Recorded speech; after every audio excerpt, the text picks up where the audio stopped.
of different reactions in your average person. Maybe it unlocks a memory.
Warning: the following content may contain elements that are not suitable for some audiences.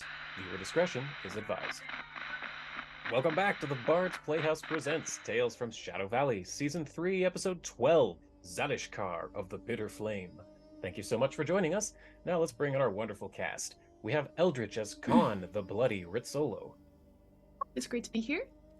Shane as Umbromancer Zavid, Once again, hello everyone. and Elliot as Reese, the Heartseeker. I'm ready to get my heart broken. As always, I'm Lumbee Bronzearm and will be your DM for today. Last time, Lux Et Umbra continued deeper into the Labyrinth of Shiman-Sekh. The maze has tested their strength of will and arms, yet the test of sloth gave them a brief moment of respite. A massive fleshy dretch, a sloth demon, lay sleeping in a messy room. Deciding to attempt a less violent approach, Zavid and Ma'at began an entrancing song and dance, waking the dretch with the flute of Poke-Hepsut. Confused at first, the demon seemed to enjoy the show, distracted long enough to allow Reese to chop up veggies with his Ginsu knives and Khan to get a stew going with her alchemical reagents. Though it nearly drowned in the hot soup, the dretch was content, thanked Lux Et Umbra for their hospitality, and fell back into a deep sleep. As it snored, snores echoed around the chamber, the exits opened up. Down the winding path, Lux Et Umbra came upon another treasure chest. Ensuring the traps were all disarmed, a powerful ring of the ram lay within. Pressing onward, an odd room came into view, but the puzzling scene quickly became clear. 3 small golden statues of the Assyrian god Horus stood behind a wall of force magic before a carving of the lunar phases. A pedestal, holding a dozen carved gemstones, stood before them, a puzzle with a simple solution, but how to accomplish the ends? The statues were frustratingly incompetent at placing the gems into their receptacles, regardless of the instructions given. Zavid summoned forth a heroic visage of Horus himself from legends past to place the gems where they belonged, with a flourish of golden muscles. As the wall of force fell, the small statues transformed into hunched vulture-like vroks, wrath demons. Having seen the attack coming, Lux Et Umbra leapt into action and quickly dispatched the violent fiends, sending them back whence they came. Upon passing the test of wrath, there's no H in there, onward they trekked, stumbling upon a magical decanter of endless water in a stray treasure chest. Only one challenge remains before opening the bottle of binding, in which lies Zalishkar of the Bitter Flame. That's where we're coming in today. All of you are actually back at the beginning of the labyrinth, from right where you started. Yes. This is where you picked up that the decanter of endless water, and I believe Khan knows where to go from this point because it was where you started. Mm-hmm. Almost like it was fate or something. Almost, yeah.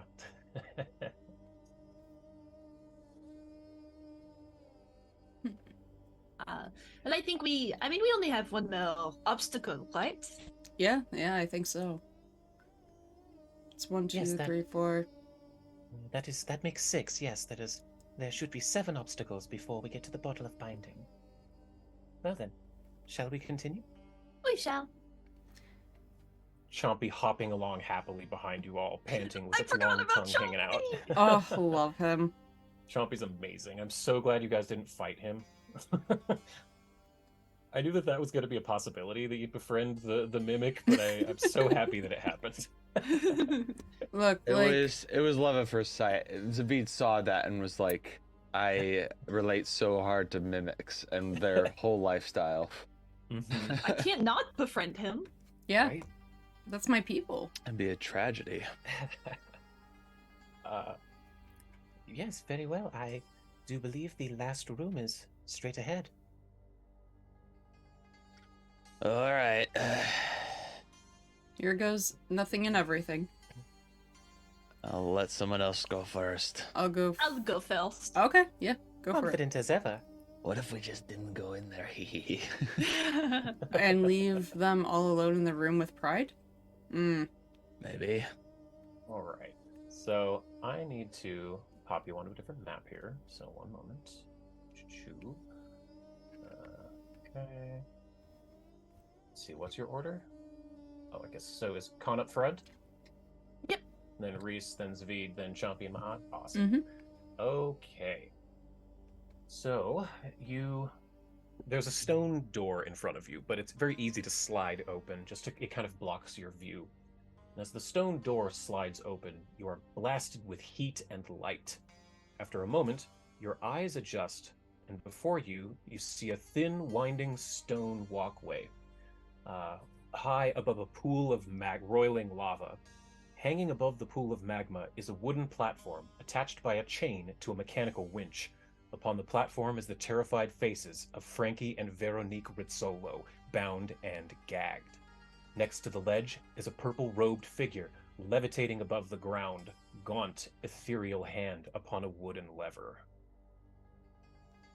It looks to you all, and it says,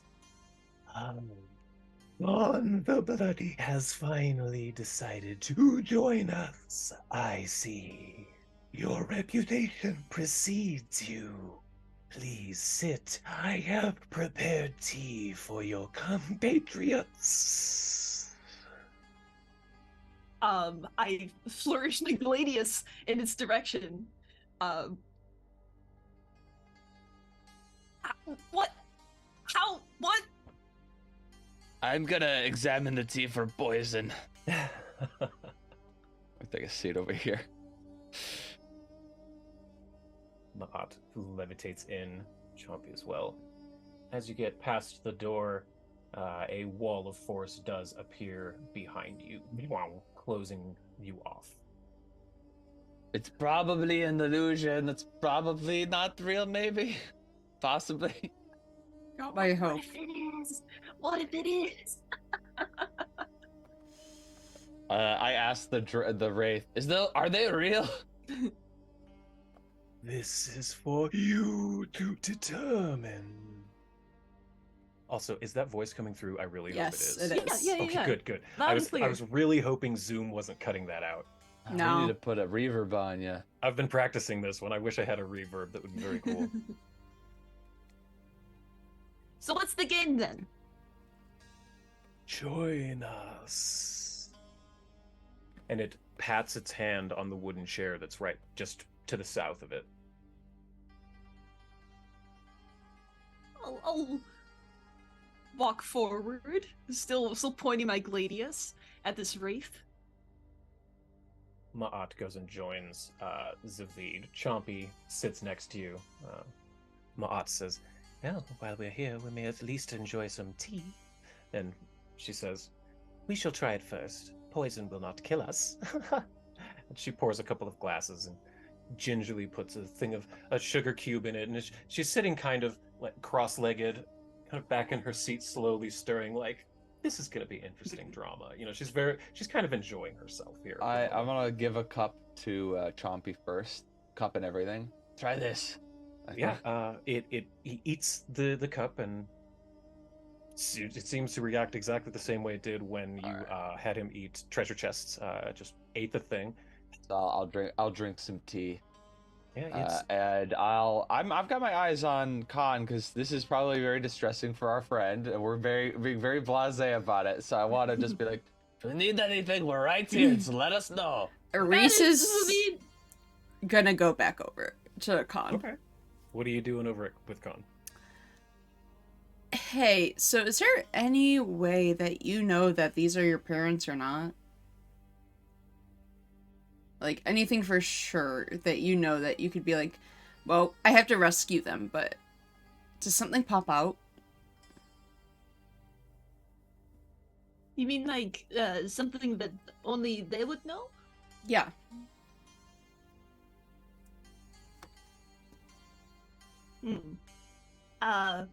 What was the most embarrassing nickname from my youth that you gave me?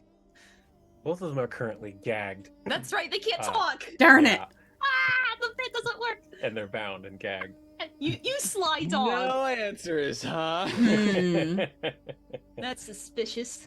Very suspicious. Not sus at all. No.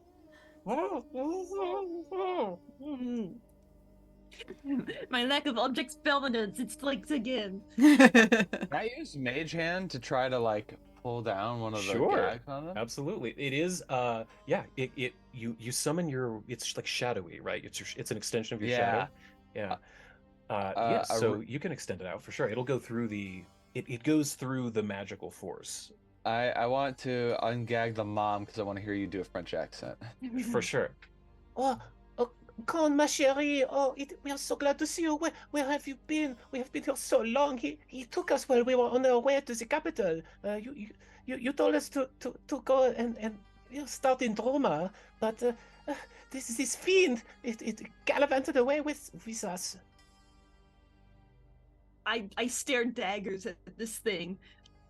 Like, It doesn't have a face. It's black, and you just see red eyes in this cloak.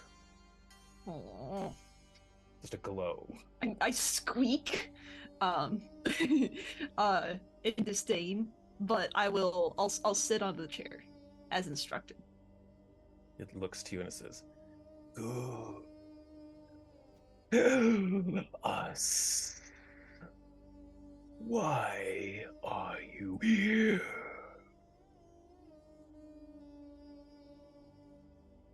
You mean generally, or to the in the labyrinth? You serve no purpose. Why are you here? I mean, I think I'm serving a pretty good purpose and saving the world, you know. You come to save. But what can you save if not yourself? Tell us, why do you seek acceptance and power? And it clinks its arm on the lever, and the platform on which your parents are on goes down about 6 inches. And you hear Veronique go, Tell him to answer his questions, Con. Merci. Oh, sacre bleu. I'll mage hand the dad because I want more chaos. And he can talk now. Hey, can't you see I was trying to breathe over here? Thanks for getting this off of me, Zavid. Hey, you're a good man. He wouldn't be pointing because his arms are bound. You're a good man. You take good care of my girl. Hey, Maron, what are you doing? You get over here and I'll give you a piece of me. And he's looking at the wraith, and he's really struggling, trying to get to him. Yeah. Seeing the threat that just occurred, Khan, panics.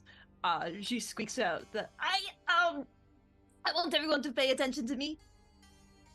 Okay. and everyone looks. Interesting. You seek attention.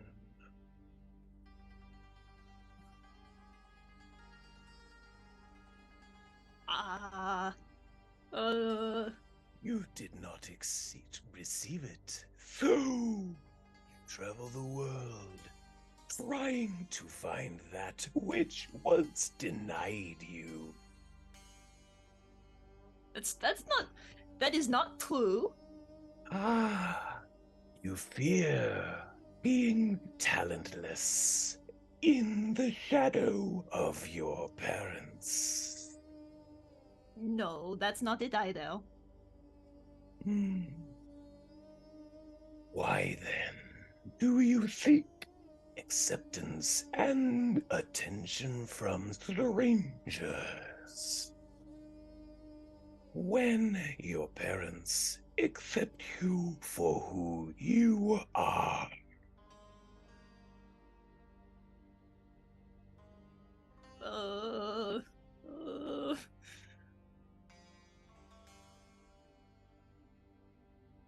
Pulls the lever and the platform goes it's about 3 feet above the lava at this point. And we're burning over here. It's starting to get as crispy as some gobbledygook. I don't even know Italian words. Gabagool, that's the word. Gabagool is what you're looking. Yeah. Not gobbledygook. Gabagool. Just like Papa used to make. I'm getting hot as a gabagool on the grill over here. I have no idea if you cook gabagool. I don't even know what that is. Just, you can say sausage. There's Italian sausage. It's gabagool. I know, but I'm just making fun of myself. No, I know. Khan, I think you should answer the creepy man's questions.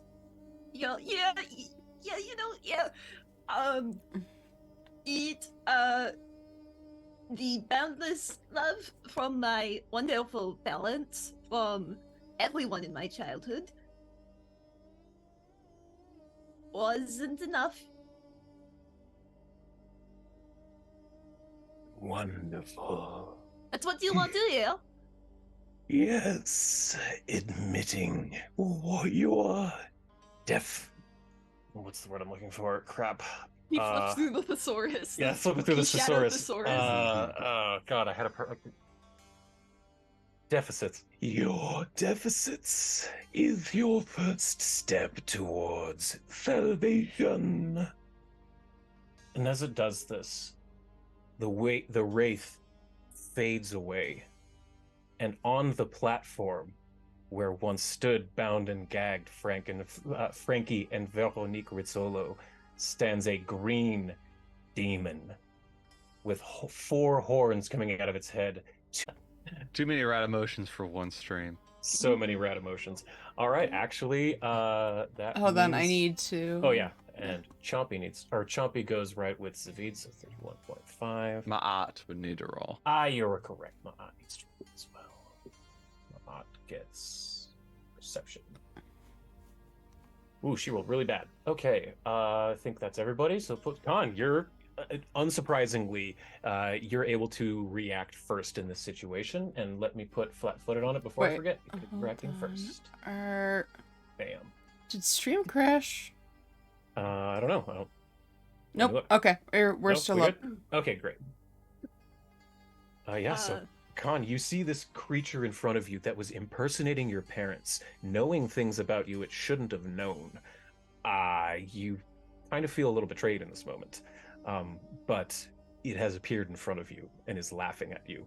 Mm-hmm. You're up first. And no one does that and lives. Is it still hovering over what appears to be a pit full of lava? That does appear to be, yes, real. It's hovering over what appears to be lava, yes. Shane, you did say as soon as that thing drops, you want to action ready. So I forgot. Yeah, you're up first. Yeah, I want to enable a really cool, like, Duel of the Fates moment. So Hell yes. just under the feet of this thing, I want to cast a horizontal wall of flesh arms variety. It's 30 feet long, 10 feet wide, little bridge of flesh so that you can fight it over this pit of lava. The arms will restrain anything that fails its dex save or its reflex save against it. So it could hold this thing in place, but also it could grab you so you don't fall into the lava. Mm-hmm. So it actually could end up helping you out if you go to meet this thing head on. Cool. I'm gonna stop. And I was...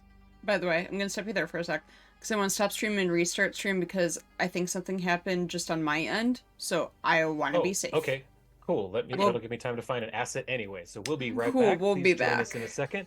See you in a second.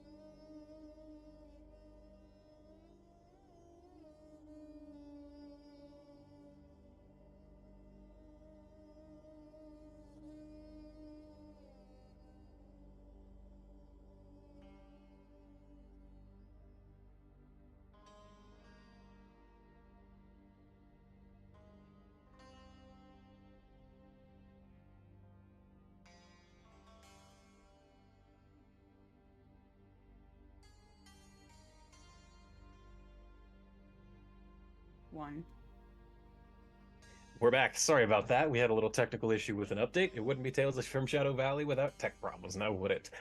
So we're back. That little break gave me just enough time to quickly find a graphic of a bridge. So unfortunately, my Google foo was not good enough to find a bridge made of arms in the 30 seconds we were off. So Theater of the Mind, a large... Well, Zavid, describe how this bridge actually looks for the people watching, please. Zavid was already sort of readying to cast. He was like, if these parents are real, which he was like, they're not, but if they were, he was going to put this underneath them so that they didn't fall in the lava.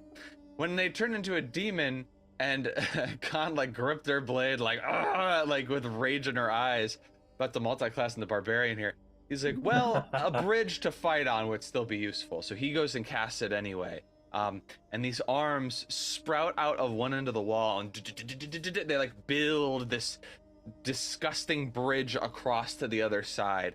It's a little wider than the graphic shows on here. I can widen it. How wide is it again? It's supposed to be 20 feet tall, but it's only 30 feet long, which isn't quite long enough. So if you want to make it like 15 feet wide and then 40 feet long to kind of extend itself, I don't know if you're able to like, yeah, there you go. Yeah. That's probably Yeah. best right there. Is good. Who cares if it's so distorted? It's creepy looking. Yeah, so this arm bridge, basically the arms are sort of grasping out. They all look like undead zombified arms. And he just shouts out, "You got this, Khan!" And now you've got a platform to fight on if you so choose. And I do. Oh, Alumbi, you're muted. Yep, and that was just Zavid's reaction because he did say in Zoom chat that he was preparing that spell. So now it is Khan's turn. You're up. It's flat-footed to you because you are acting before it in initiative. Khan barrels out of the chair, drifts around the corner. Blue sparks. Little rat claws sparking the stone on the ground, and just charges this thing. Love it. All right, there's one action. Then I'll take a swing with my Gladius. Come on, which +2 striking? The +2 striking. It's the one with the really long name. Let's see. Oh, but the name is cut off. +2 striking Silver Tartagad. It's the one just above unarmed. Oh, okay. Second to the bottom.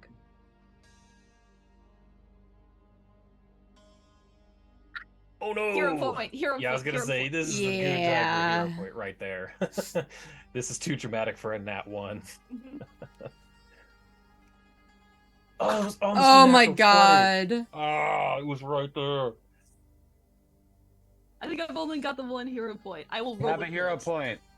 Thank you. Yep. All right. Nice. Let's see it. Teamwork. You've given me hero points on more than one occasion. Oh my Another god. hero point. It's fate. It's fate. It is fate. Nope. I already spent it. You got to use All it right. now. Last one. There's a hit. There we It's a go. hit. There we go. Okay.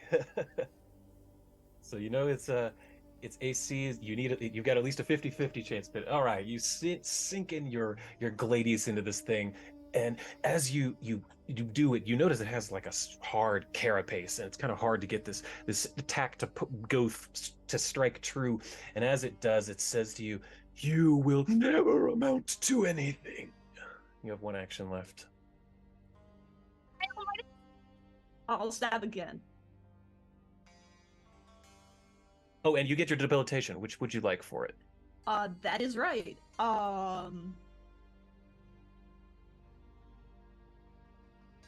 Zavid, you're on deck. Let's do persistent bleed. Persistent bleed. It's what, 2d6 or 2d something? I think it's 3d6, but let me double check. 3d6. Okay. First. Yeah, bloody debilitation is 3d6 persistent bleed. Alrighty, got it on there. Cool. One more action. Yes, I will attack. All right. Ah, Hey, it works. nice. Still a hit. That's precisely what you rolled last time at 36. So another 28 damage, and you said you only get one debilitation per round. Is that it? It's that we- only one debilitation can be active. I think at a okay. higher level, I get I like understand. double debilitation, so I can't do like an extra like 2d6 precision and a 3d6 persistent bleed. Cool. So you're gonna keep the bleed on it then? Yes. All right. That's the end of your turn. Zavid, you're up. Sitting All enjoying right. your tea with your high tea with the God King. I'm gonna call on in this very red place. Seeing, I think Khan isn't wearing just that green cloak anymore. I think you've got a little blue on you. So I'm gonna call Mork's power for Wag Lucky Git. You're gonna have advantage on your next attack roll. Yay! And that's Remember only a that. single. I'm gonna forget that. Yeah. That's only a single action. I'm gonna call on Chompy as another action to come and get the other side of this guy.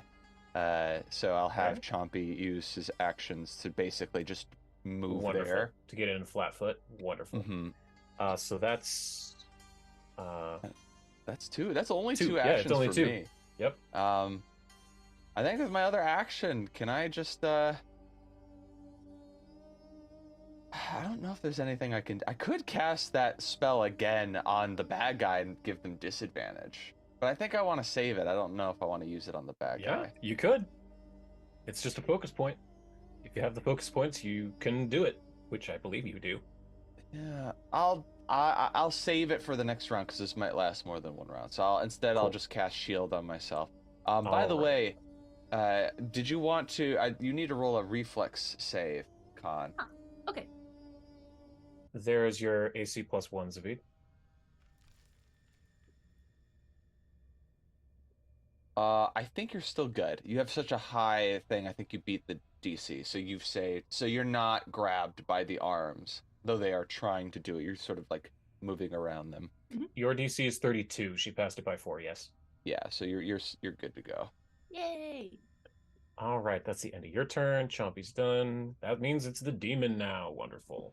So this looming behemoth of a demon looks to you, seeing that it's a little bit surrounded. Let's see, do I want to do any of that? There we go.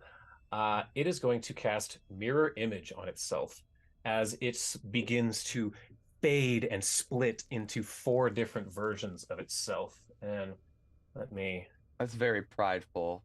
Yeah. It's looking in a mirror so often that it makes copies. Whoops, that should be bigger. There we go. Just so you can see kind of what it looks like, I'm gonna put these on here like this. So yeah, there we go.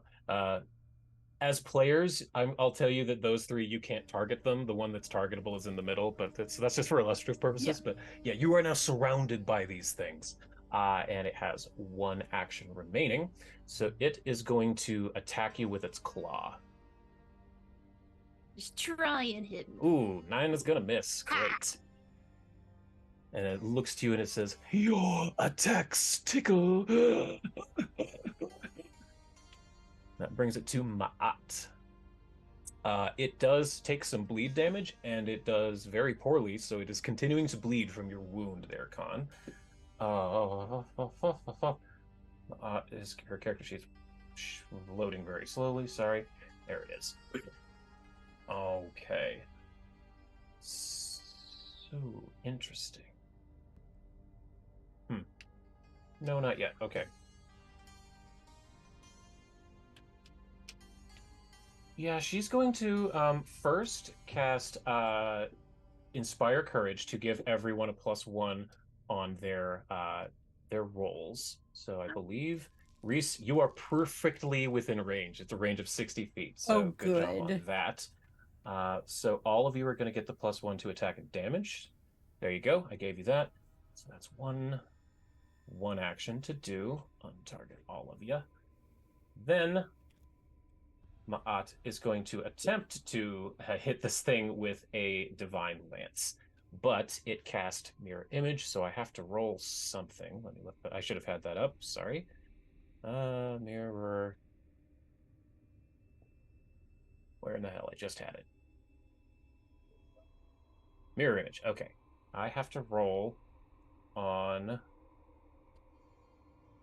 1 in 4 chance. So there we go.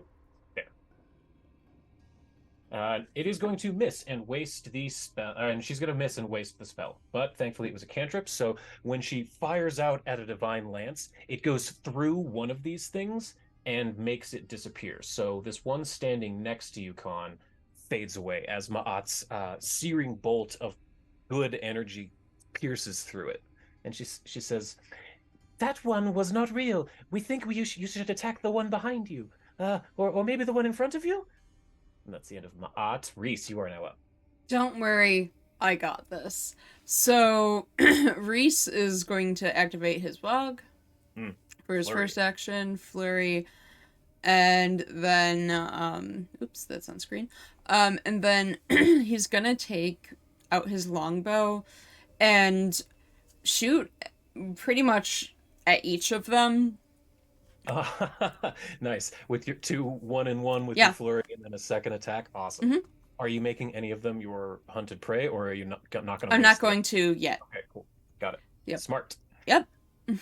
Yeah, so Don't want to waste that. Which order are you? Oh, well, let me see. Let's do this with what the spell says. Yeah. So first thing, I should just not make it go away. Mirror image. 1 in 4. With 2 images remaining, there's a 1 in 3 chance. So roll a d6 publicly, please. Or actually, yeah, d6 publicly. 3.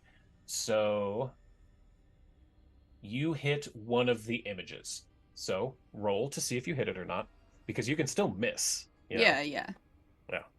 Wait, that's wrong. But Just roll it in the chat, by the way. Oh, okay. Or no, I guess you can roll it on it. It has the same AC. Yeah. Yes. Does it? Nope. Yeah, that is a miss. So your arrow goes a little wide on one of them. That's okay. If I can do one on another. Yeah. So roll a d6 again. Or I guess you're doing them in order, aren't you? Yeah. Yeah. So then that would be... Yeah, roll a d6 again. Okay. What? Ugh. Okay, go ahead and attack. Okay. I realized I shouldn't have told you which one you hit before you rolled last time. That's okay. I'm Yeah. probably not going to So remember. this one I'm not telling you.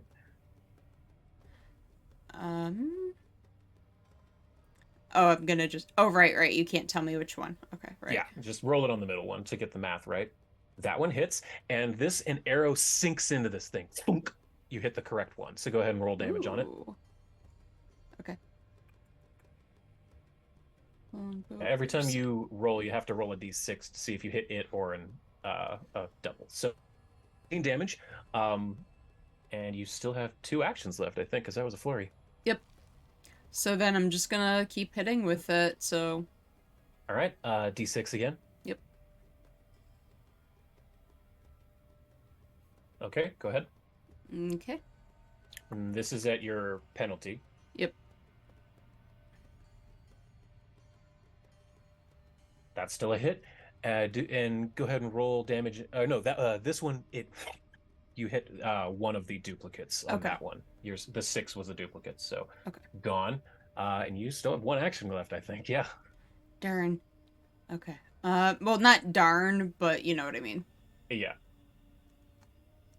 D6 as well. Oh, well, you miss, so it doesn't matter. Your arrow goes wide on that last one. Reese just gets like really excited. It's like, well, shit. Okay, well, 2. We know 2, but a rain of arrows. Yeah. Would Reese know from the one that was hit which one was the real one, or do they just like switch places? They're kind of switching places left and right. So like the one with the arrow like keeps swapping around, so you can see it, but it's hard to track. Okay. So that means that's the end of the round. Con, top of the round. You're up. You are surrounded, and I'm gonna put flat-footed on you. Oh wait, no, that's not how that spell works. Never mind, that's not how that spell works. Yeah, you're up. It'd be funny though. It would be funny, but I just realized that's not how that works. I'm gonna be daring. How about a stab? A stab, huh? All right, roll a d6 with it. Daring today, aren't we? Okay, now roll an attack. All right. Let's see. That is actually, unfortunately, you got the last one. You hit the image, but you hit the image, so it's gone. So the good thing is you got rid of the last image. The bad thing is you wasted a crit. But it's now gone, and you still have 2 actions. Yeah. C'est la vie. Yeah, c'est la guerre.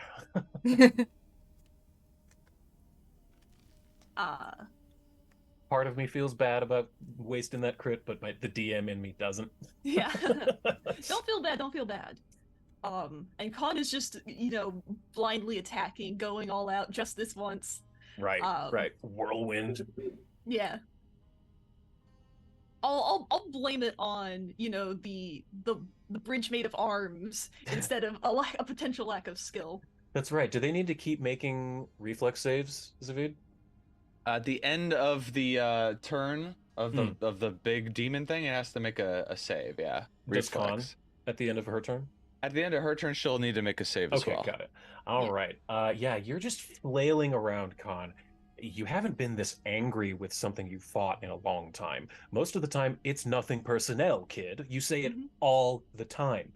But this time, it seems to be extremely personnel, and the you're personnel. the most personnel it's ever been, and your sword is just going wild. I think that 32. That precisely hits your DC, Zavid. Yes. So you can still move around if you want, Khan. Zavid, that brings it to you. Did you have advantage on your first attack? Oh, that's right. She was supposed to have advantage. But it was on the crit. mirror image, so it wouldn't matter. Is it on the next attack, or do you choose? You didn't use it. That's is true. what I'm saying. So, up to you, DM, if you want her to be able to use it on the second attack because the first one was a mirror image. I'd let that happen since it's still not. You haven't taken your turn yet. Yeah, if you want to roll another second attack, but it would be at your penalty. Mm-hmm. I'll let you keep it till the next round if you want, but your choice. Or does the spell say that it only lasts a round? I don't remember what I said. I think it normally says next. Let's see. Yeah, it says your target gains advantage on their next attack, saving throw, or skill check. I think that it would have been on burnt. The next. Yeah, it would have been burnt through on that I think critical. It would have been burnt. I think so.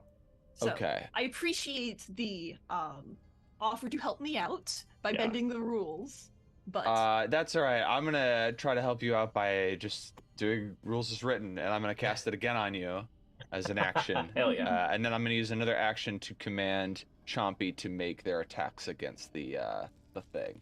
Awesome. Chompy has surprisingly good attacks. Let's see, where is it? Chompy's tongue. There it is. Tongue attack. Wah. Oh my god. Chompy coming in hot with a fucking critical. God. It's a lot of dice. Dealing 43 damage to this thing as it kind of, I'm gonna say thematically, its tongue cracks its carapace in the back, and Chompy goes, "Chompy love crabs." So, does it get 2 attacks or just the 1? I think it gets. No, it's not a minion, right? It's minions would get 2. This thing gets, I think, 1 thing it can do. Mm-hmm. It can move and make 1 attack. I think that's sort of how we. Yeah, because it's strong. Yeah, that's right. Okay, so there's your command. So that's 1 action. So you still have 2. Well, I use an action to command it. I use an action to cast that focus spell again. I have 1 more action. I really don't want to be the killing blow on this thing, so I'm just going to cast shield and I'm going to pass my turn. Nice. All right. Let's see. That got rid of your AC, so let me put that back on you.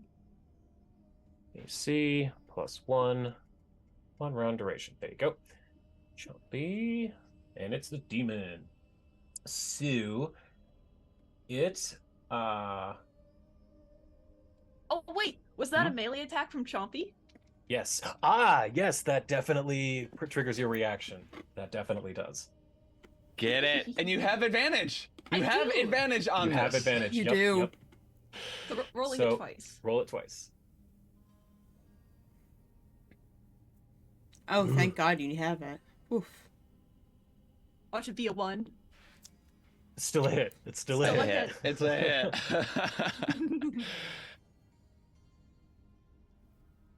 The carapace gets pulled away. How do you want to do this, Khan? Ooh. Good thinking there, Zavid, passing your turn. That was... So, Khan, this is your moment. It's you crack it open and... Chompy tore away the carapace in the back. So Khan sidesteps more of the grabbing arms from the bridge, slides between the demon's feet, just climbs up its body like a cat climbing a tree, and just drives her gladius right into the back of this thing. It makes the most hideous sounds, breathing in and out, these bloody gurgling noises as you slide down its back, slicing it open like a crab shell. And both of it, just like in an anime, it splits in two, and each half falls on either side of the bridge into the lava. The smell of a crab boil is in the air. Anyone done. oddly hungry? As the thing is split into two, the arms rip the rest of it apart because it can't resist anymore. So the arms are just ripping the remains of this thing apart, and I think Chompy's eating up some that it any can get residual its bits. hand on. I'm gonna finish my tea and get up and be like, well, good job, everybody. Chompy happily bounds back to you, sits next to you, and while it's chomping on, it's got one of those big claws hanging out of its mouth like a cigarette, and it's kind of slowly chomping it into its mouth like I don't know, like a fruit by the foot. Like if you're eating a fruit by the foot with no hands. Yes. That's how it's eating this claw. I scratch underneath the lid part. It's sort of like under the jaw, just like The corner. Yeah, kind of you know, where lays like up the lid of the chest opens up, like right there. And down on the floor, the front right corner starts going on the floor. Amazing. Really fast.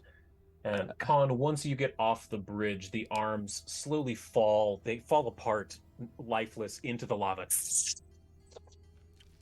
and disappear.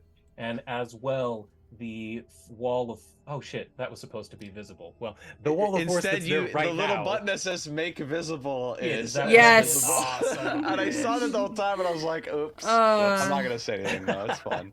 I appreciate that. But the wall of force that was supposed to be there is no longer there, and you are free to leave this area. Excellent. We believed it was there. That's all. Yeah, we had it in our hearts. We knew. We do. Well, that was an impressive display. Khan, you surely jumped into action there. But try not to lose your head. This place is meant to deceive. Yeah, whatever.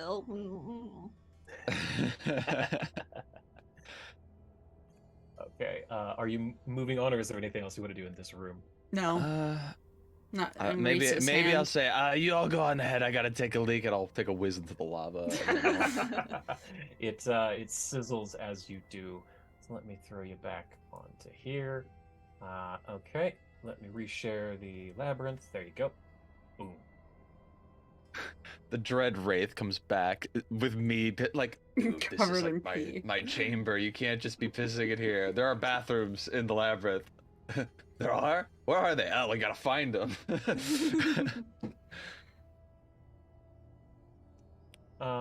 Let's see. So, can everyone give me perception checks, please, in the tower?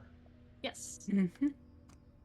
I never really thought about it, but if you really had to take a shit in the labyrinth, you'd be kind of screwed, because where are you gonna go?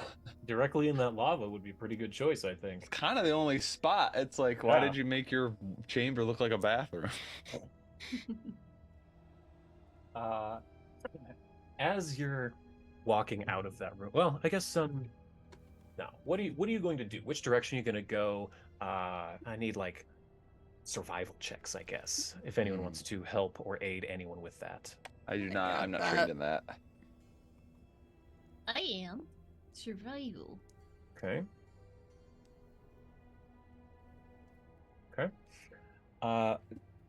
Reese. Well, Khan, you're really distracted from what just happened. You know that it was an illusion, obviously, but that demon clearly got into your head somehow. It knew things it shouldn't have. It knew your memories. So you're really focused on that at the moment. You're kind of out of it. But Reese, you've got your head about you still, and you're fairly certain you know that you need to go generally north. And even though the place has moved around a bit, it might be a little confusing, but you think you have a beat on where you need to go. Yeah. So yeah, let's. I guess, is it going through here and then up? Pretty much. We've got the glittering trail still. That's we true. do. Your We do. breadcrumbs are still up. They would be over here roughly. But as you're going, the bricks beneath your feet begin to rumble as you feel approaching footsteps, Zavid. You can feel them in your feet. Shh, stop. There's something coming. And so you have a moment. What do you all do? I'm going to say you have enough for like 3 actions. So Reese is Sweet. gonna do the silent action, like the sneak attacker. Warden step. Yeah, that one. Okay, cool. So roll me a stealth in the tower, and Con, if you want your own stealth, Actually, roll your own. swift sneak. Swift sneak is just always on. Oh, that okay. just allows you to be fast while you sneak. Oh, okay. Whereas Con and Zavid have to go at half speed while they're sneaking. Gotcha. You can go at full speed. Awesome. Then yeah. I know what I'm gonna cast. What's that? I'm casting Repulsion. Repulsion? What's that? I manifest an aura that prevents creatures from approaching me. When I cast a spell, I can make the area any radius I choose up to 40 feet. A creature must attempt a will save if it's within the area when I cast a spell or as soon as it enters the area while the spell is in effect. Once the creature has attempted the save, it uses the same result for that casting Repulsion. And if it fails, it basically can't move closer to us. Oh, sorry, what was the range on that again? 40 feet. So I'm going to get everyone close to me, and then I'm going to cast Repulsion out to 40 feet. Okay. So position yourselves in that, because that's actually important for me for the moment. I'll get to the center of everyone. Okay, that works. Oops. This. It feels good to have spells that I prepared actually be useful and not be like, oh, I probably would have prepared that, but like, no, I actually did. Cool. I love that you're positioned precisely where you are. It's great. So from around the corner to the north, I'll say Reese, you're peeking around the corner. Let's put Reese here-ish. Okay. Just to kind of peek around the corner. From around the corner to the north steps a massive hulking form of a 9-foot-tall bull, standing atop its back legs, horns encased in gold. A broad jeweled gold necklace lay across its chest, holding a great axe forged of gold, broader than an elf is tall. The massive creature is covered head to hoof in loosely wrapped bandages. Before you looms large a Mummotor. I love it. I love this too. I'm also having slight PTSD because I've had more characters die to minotaurs than anything else in my past. So I am definitely afraid for Zavid right now. It's always been in Pathfinder, by the way. It's always this system where the minotaur kills my fucking guys. So I'm like, I don't know what I'm feeling, but it's really visceral. It feels like this fear is coming from somewhere else. Yeah. Oh, and I had a guy die from a mummy too. Oh shit. So I'm really afraid Reese, now. what you see is, because it's now precisely 40 feet away from Zavid, this creature turns the corner and what does it look like when it hits your field, Zavid, where it cannot go any closer to you? It's precisely 40 feet away right now.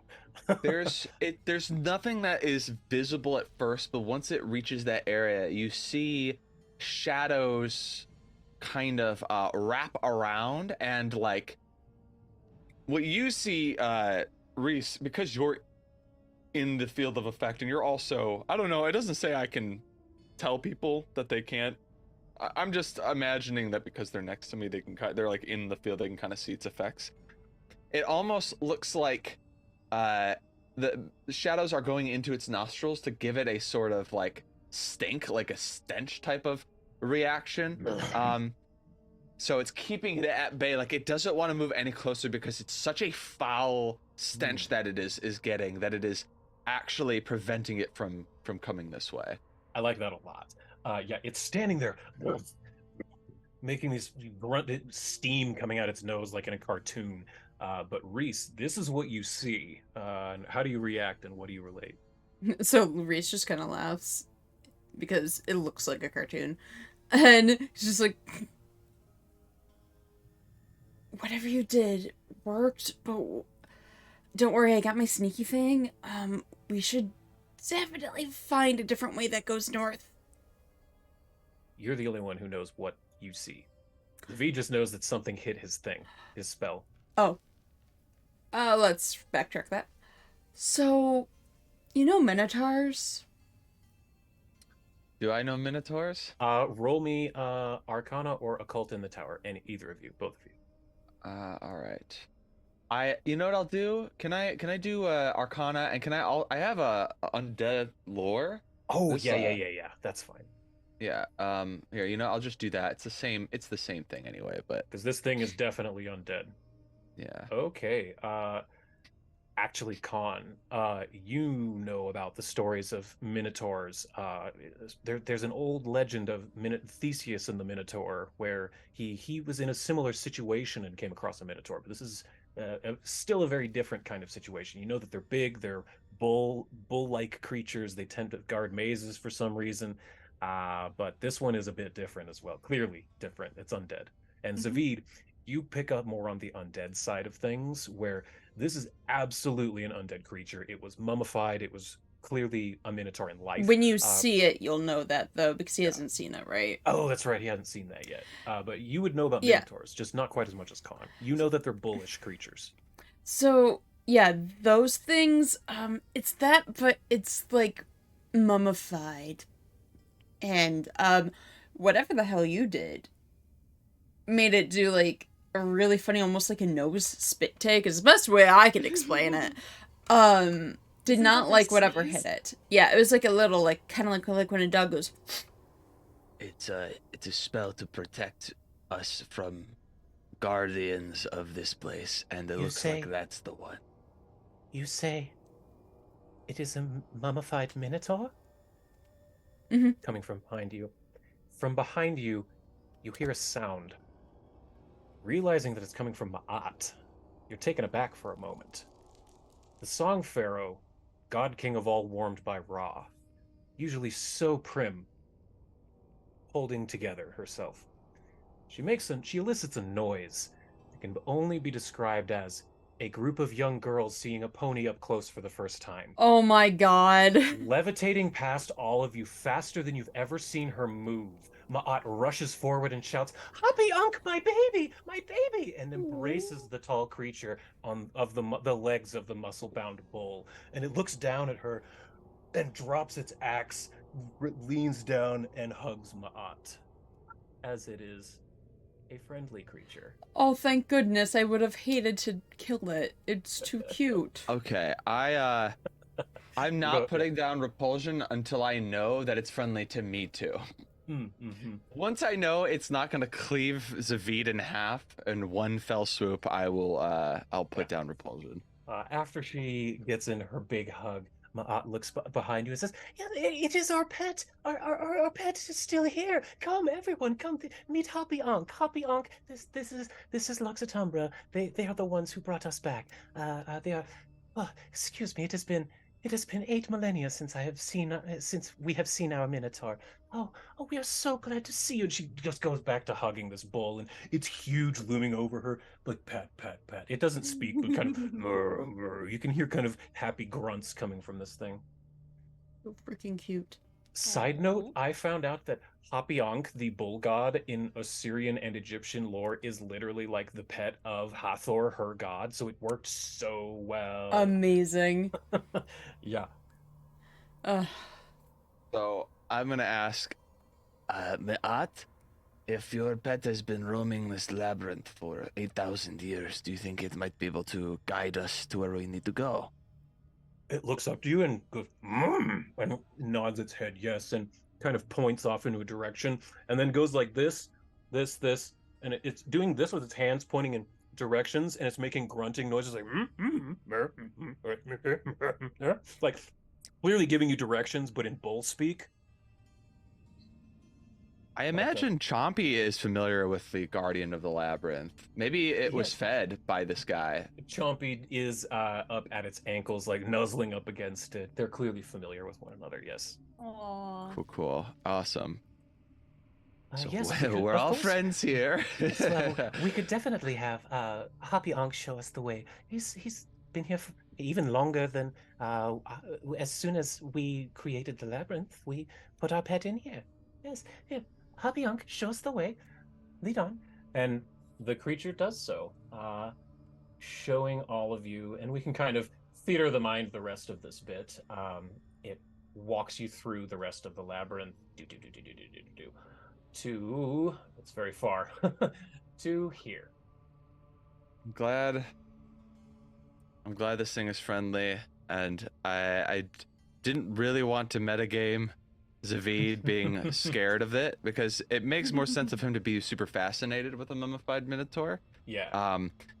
I am just trying to be safe, because apparently you've combined two player killers This is very into triggering one for you. creature, and I'm like, oh god, is this going to be a repeat of all these other experiences? I apologize for my creature being triggering, but Mildly. It's out of okay, game, it's out okay. of game, I assure you, it's not going to attack you. This thing is Ma'at's pet. Yeah, no, I gotcha. So you come around. You manage to have a decently long while in the labyrinth. You don't need to roll any survival checks or anything at this point, because Hapiyank shows you the way and knows exactly where to go. And you finally come to a room that you had not seen yet.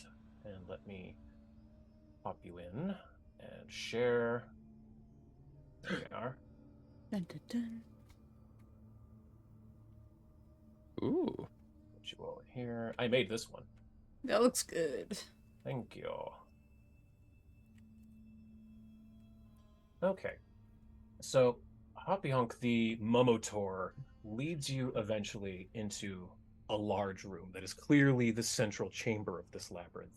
Mhm. As you enter, Ma'at says, "Ah, yes. This brings back plenty of memories.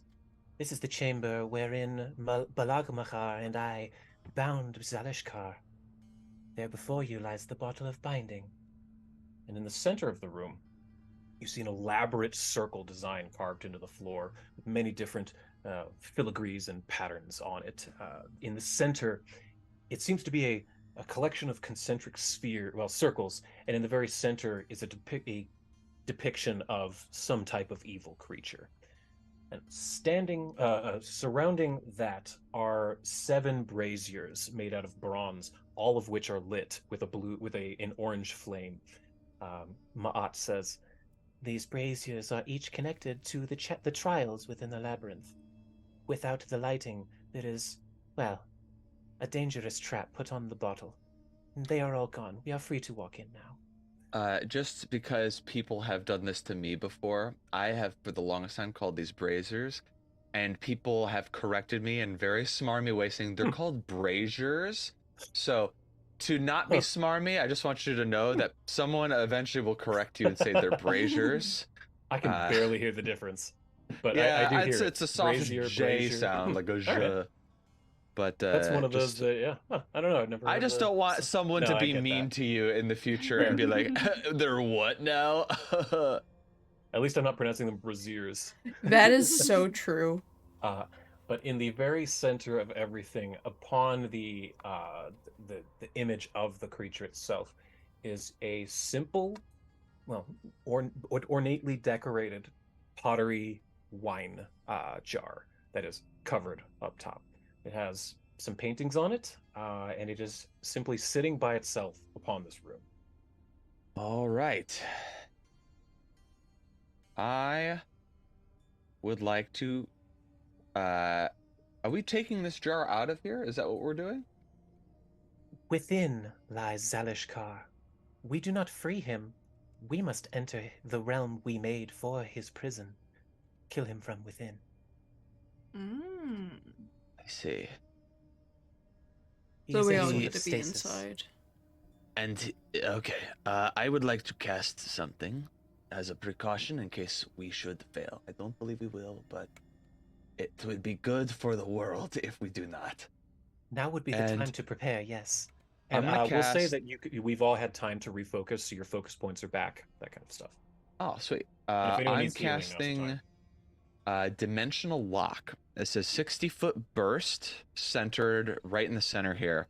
There's a shimmering barrier that attempts to counteract teleportation and planar travel effects into or out of the area, including items that allow access to extra dimensional space. Wait a second. Dimensional lock tries to counteract any attempt to summon a creature into the area, but doesn't stop the creature from departing when the summoning ends. Okay, so we can go into the thing, but we just can't leave, essentially. Okay. This lasts for a day. But you can so make maybe the spell I won't go away do this because it's your spell. That's true. I could, yeah. I don't know. So it's less dangerous for you, but if Zalishkar gets out, it'll be a block for him. So that's actually that's not what a I'm bad idea. Thinking. Yeah, I didn't read it all the way, but I was like, wait a minute, extra dimensional spaces. We're going into one. I am interpreting that the extra dimensional space is contained within the jar itself. So if you're putting a bubble around the jar, you're just making it so that once you're out of the jar, you can't escape the bubble. That's how I'm interpreting it. That's what I was thinking. If he, for some reason, bests us and escapes, he can't really escape. At least not for a day. And I know that as many disagreements as Reese has had with his father, if Reese dies to this thing, his father is not gonna just not do anything. Logmakar's gonna lose go up and wreck this thing. They love each other, but Reese is just, a little salty. So this will hopefully help us kind of as an extra sort of precaution. That's what I'm gonna do.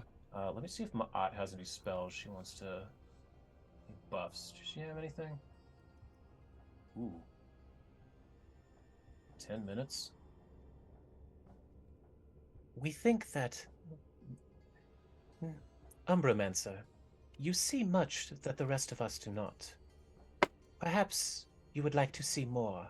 As she touches your forehead and casts True Seeing on you. So keep that in mind. I imagine the way that looks is that I get that cool Egyptian eyeliner fucking thing on my eyes. Yeah, but because maybe I don't know, maybe because I have like dark skin already, maybe it looks like golden, white. Like a golden eyeliner type of Egyptian, like the little swirl and then the thing down the cheek. Yeah And you get the holy symbol of Hathor is like at the corner of your eye, and then the symbol of Cabriri at the other. I love that. That's so cool. So that's how that looks. Is there anything else? No. I'm just looking at stuff. There's nothing I think that I could use here though. I have I was like, ooh, rewinding step could be good, but it only makes sense on the same plane of existence. If we're going into an extra dimensional space, it's not going to do us any good. Yeah, Ma'at doesn't have any. That's the only spell she's going to cast now for buffing. It's the only useful one. Maybe, you know what? Hold on. And she looks at you with the new magical eyeliner on your face, and she says, "We think it suits you." Excuse me. I appreciate it. I think I'm good for right now. Any more preparations on the bloody? Yeah. I'm gonna cast Phantom Steed, and I'm gonna summon Rot Trot with us to come with us. I want to be. I don't know where we're going, but there might be bottomless pits, and I want to be ready. You're bringing Rot Trot in there with you? Yeah. All right. I forgot that I was muted. Oh yeah. Oh no. Yeah. No. I'm probably going to want to do Lie to Me though, which is using deception to weave traps to trip up anyone trying to deceive you. If you engage in conversation. Oh baby, I'm so sorry. If you engage in conversation with someone trying to lie to you, use your deception DC if it's higher than your perception to determine whether they succeed. It doesn't imply if you have a It doesn't imply if you don't have a back and forth, such as when somebody attempts to lie during a long speech. Okay. So I think Reese is going to go in prepared thinking that there's this asshole that's probably going to try to be like, and he's going to try to talk with him. That makes sense. Cool. All right. So I have Trot. I'm so sorry. Whoops. Horse, that is. Horse does not have a G in it. I can spell, I swear. There it is. Maybe. Ooh, not that big. Oh, that's big. There we go. So you summon Rot Trot in to be with you. It is your, let me share that because it's awesome, your bat winged demon horse that you, all of you raised from the dead before you entered into the, where was that? You were going down into a cave to save Danny. That's right. You're going to the Underdark. And you raised this horse for yourself. But Rottruck comes out and nuzzles your hand. I think he needs more Batwing motifs, but I'm not sure. It I'm gonna raises up get on its back legs. Sweet. Agreement. Love it. I put my character right at the right spot when you did it That was bucking so up. good. I was like, that's awesome. Ratrat meets Chompy. Chompy meets Ratrat. I can I imagine got that. Wispy on my shoulder. Like, look, we're about to have a menagerie of creepy animals and undead creatures. Pipette crawls out of Khan's hood and says, Yes, I think that Shadow Valley is going to be very crowded soon. as the baby Dracolisk in your bag squeaks kind of. Do I not have a pet because technically Mythanar would count, or... Yeah, I think he's your pet at this point. Don't tell him that, that's trauma. Yeah. So, Ma'at says, Puppy Unk, we think you should stay within the labyrinth. Keep things well. We will be back shortly with your treats. and it sits at the entrance and sits down on the steps to block the way. Are you going to bring Chompy with you or no?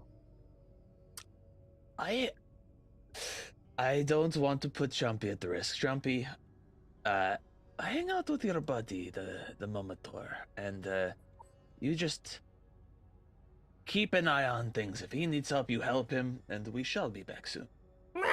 And Chompy jumps up and licks you, sticks to your cheek for a moment, and then it peels off and lands back on the floor. And Chompy goes over to hang out with the Mummator. Oh yeah. Very well. Enter into the circle. And I'll move Rottrot for you. Fucking knocking over the fucking pot, like, oh, sorry. Okay, sorry. Ma'at begins. She summons her harp again, the thing you saw when you first met her, and she begins to play a bit of a melancholy tune to it. She sings, and her voice is very discordant. And eventually, the lid of this jar cracks as she hits a high note and splits open as a beam of light opens and reaches up and hits the ceiling, widening in a cone and then becoming a sphere and encompassing all of you. And everything goes white for a moment. Let me pop new map. Don't want that one. Don't want Chompy. Put Zavid right there. You're there, you're there, you're there. Great. All right. Oh, and I would take Chompy off of the combat tracker and then take the Momator off the combat tracker. Okay, you can close the map that you're currently in. Oh, I've been waiting for this one. This is fun. Okay. So what you see before you when your eyes adjust is boundless stars in all directions. The infinite void surrounds you. All you can see before you is a long walk bridge made of some type of metal, some type of stone that you don't even understand. Khan, I'm not even giving you a crafting check. You have no idea what this is made of. Yeah. In front of you is sort of a center area, and you see something very strange. You see a skeleton of a human. Or, well, I'll let you walk up and do your thing. You can interact before I describe anything further. Whoa.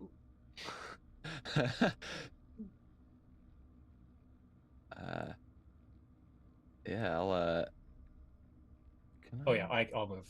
There you go. Yeah. Well, this is a sight. And what you see... Is it supposed to look like this? Honestly, we were never sure what this place actually looked like. The djinn and I designed it with magic. We never visited. Hmm.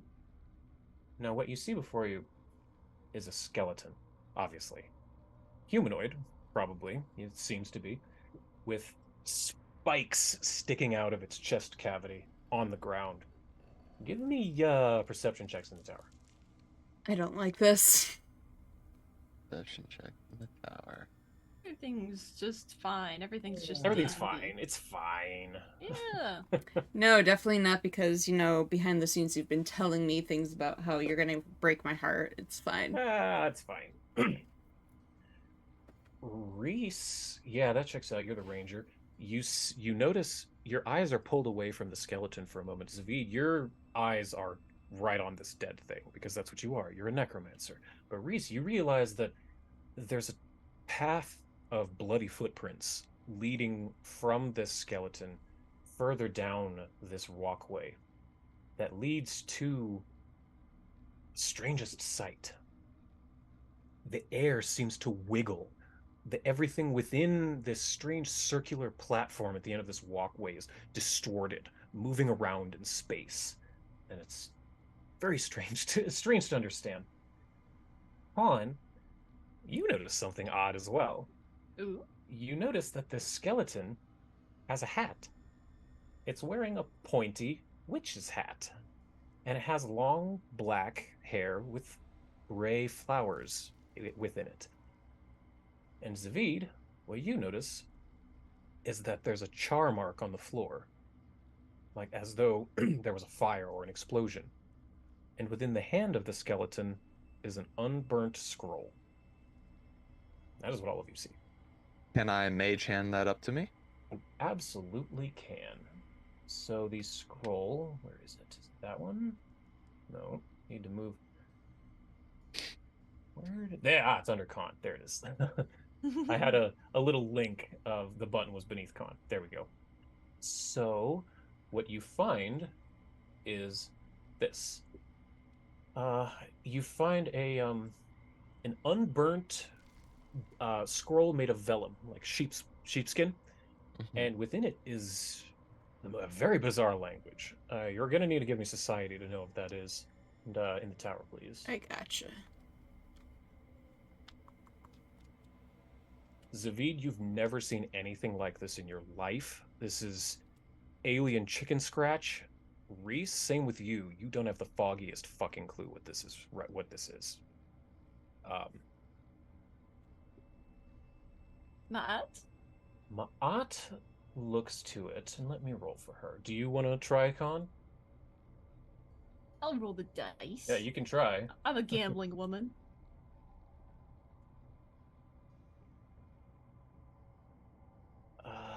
No, you don't recognize it either, Con. None of you. And Ma'at looks to it and says, possibly. This does look somewhat familiar to us. Here, let us see. And she reaches out for the scroll. I'll mage hand it over to her. Right. And it lands on her hand, and she looks at it. And she says, gather around. We have an idea. And she'll cast, and she says, we will roll the proverbial dice, so to speak. We think we know what this is, but we're not certain.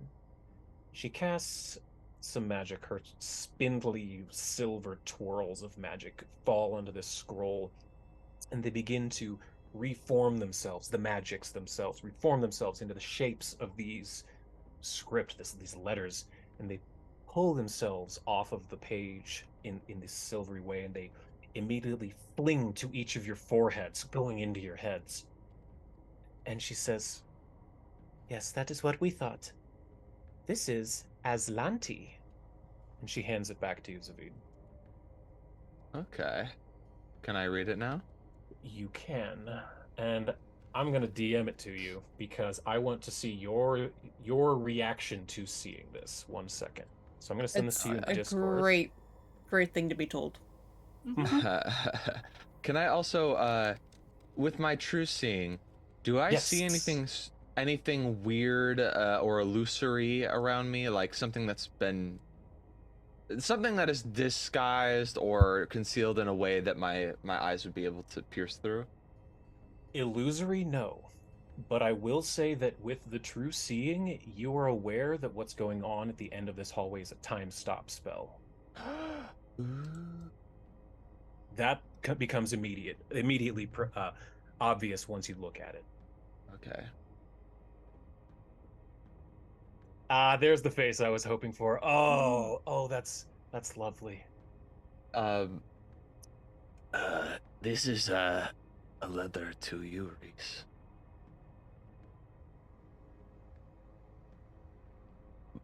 Do you read it or do you hand it over? Do you want me to read this? I think you're not coming through, but I think you said yes. Yeah. And Reese also said, what? Sorry, there was cat shenanigans. No worries. It says, "My dearest baby brother Reese, I have not enough time to write that all you need to know. We can hear the demons bearing down upon us. It's ironic. I only came into this Akavna-forsaken labyrinth to try and save a life, but it will be my tomb. My only hope is one of us can get this letter out of here and hand it to you ourselves. We came here seeking the fabled genie's wish. Nothing has been the same since Mom became a listener. I wanted to bring her back so you could have the chance to know her as I did. To have a normal life, not to have to wander the world to scrape a living. I came here with my companion, Gunnar Gunnarsson, or Gunnar Gunnarsson. Yeah, and companions Gunnar Gunnarsson and Anyanki Jenkins. We call ourselves the Wind Seekers, and we have adventured together since you and I washed up on the shores of Skildmere. Our home was destroyed by the rocks from the sky, as the listeners predicted. Damn, the vile fiends are upon us. Always be who you were meant to be, Reese. Your loving sister, Adelina Gitley." My heart. My soul. There it is. And I've pasted that both in Fantasy Grounds, and I'm also going to drop it here in the regular Discord. Yep. There you go. And that is what you see. I'm going to kind of look at this person with the hat, and I'm going to say, I'm going to take a guess that this is not Gunnar or your sister. That this might be that Anyanka Jenkins. We could attempt to speak with the corpse. That might be a wise decision, as what we're seeing back there is a time stop. Everything that's happening has been frozen for a long time. Oh. That is very wise of you. We did not even understand what that spell was. You gave me the power to see through illusions. I thought that perhaps that is what we were seeing. When my sight could not pierce through it, I realized what it was. It was actually chronomancy of the most powerful kind. Ooh. Fascinating. Well then, what should we ask this Anyanka? Perhaps Reese has some questions for them. Yeah. I think now would be an amazing time to take an intermission while you think of questions. 'Cause I have to pee really bad. Oh, yeah. Great. Yep. Hope everyone will join us in like 10-ish minutes or so. And we're going to speak to a long dead corpse. See what happens. Hope you'll join us. Thank you.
Hey everybody, welcome back. Thanks for joining us. We're back from our short intermission. When last we left off, Lux Et Umbra had finally opened up the bottle of binding, the prison of Zalishkar, of the bitter flame. Within was a pocket dimension, all its own, seemingly infinite in scope. Within was found the charred skeleton of a human, holding somehow the unburnt letter written from Reese's sister, Adelina Giltleaf, to Reese. Curiously, in the language of Aslanti. And that's where we come back.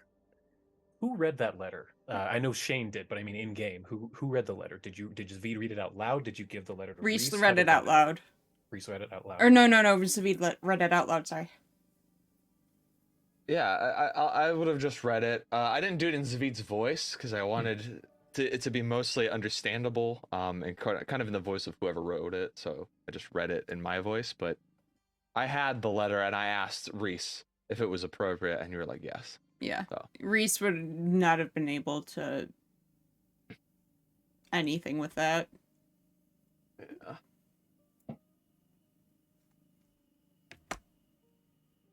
This is the language of the people of the far north, is it not, Aslanti?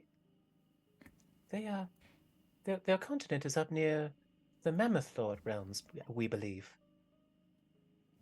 And give me society in the tower, all of you. Gotcha. Society. We think that our empire has done business with the Atlanti, has done trade with the Aslanti in the past. Reese, you know immediately, with that nat 20, that Ooh. Aslanti, the continent of Aslant, was destroyed in what's called the Earthfall. A humongous meteor came crashing down to Galarian and literally smashed this continent and sunk it beneath the ocean. You suddenly remember Ma'at's been asleep for 8,000 years. She didn't know that. Nope.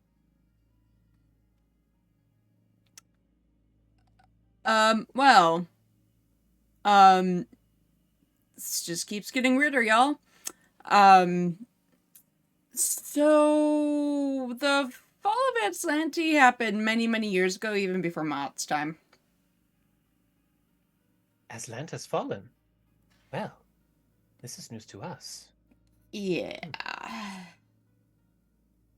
I have so many questions. Well, if you know what they are, we can cast our spell. Yeah, go for it. Now, Umbramancer, would you care to assist? All right, let's do this. And the two of you begin casting your spells. Hmm? Yeah, how does it look for you? Are we just casting spells to get ready to fight? Is that what's going on? No, speak talking corpse or whatever. Got it. I don't... We'll use her spell slot.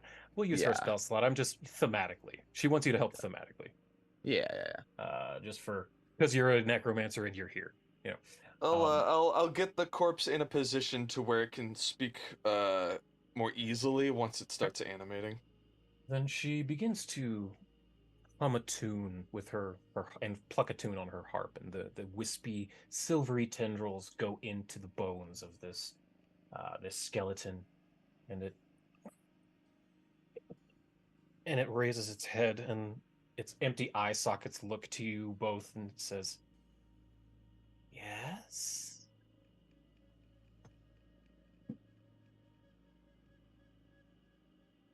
What would you like to know? Says Ma'at. I want to make sure this is who it is, so I would like to know what her name is. What is your name? And the skeleton says, Fallen Younger Jenkins of the Windseekers. I knew it didn't look like a Gunnar to me. And give me oh, never mind. Don't do anything. You can continue on. Okay. Where did she last see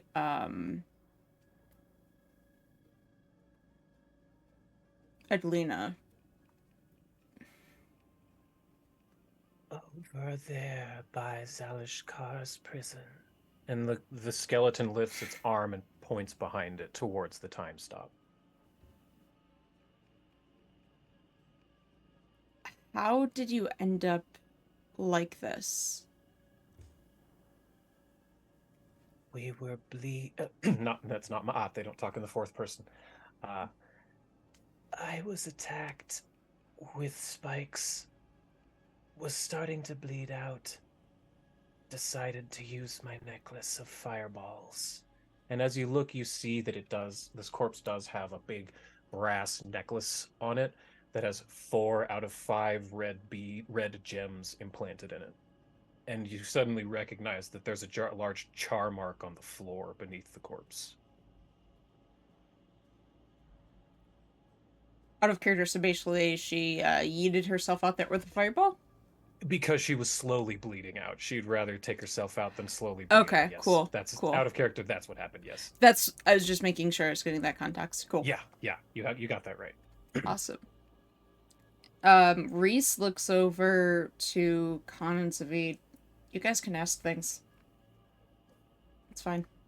I think you have 3 left? Yeah. No, 2 left. 2 left. So 1 for each of them.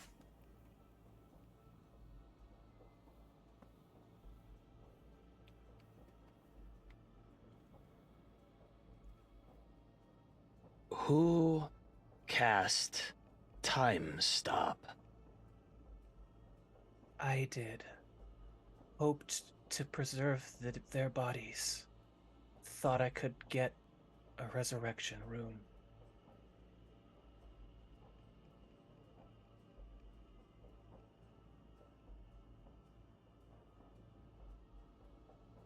And then I'll say to the rest of you, like, I believe this was most likely not too long ago, considering this was a group of people that you knew, or at least you knew one of them, Reese. There's at least 50 years. Right. That's considering this place has existed for 8,000. That's pretty recent, right?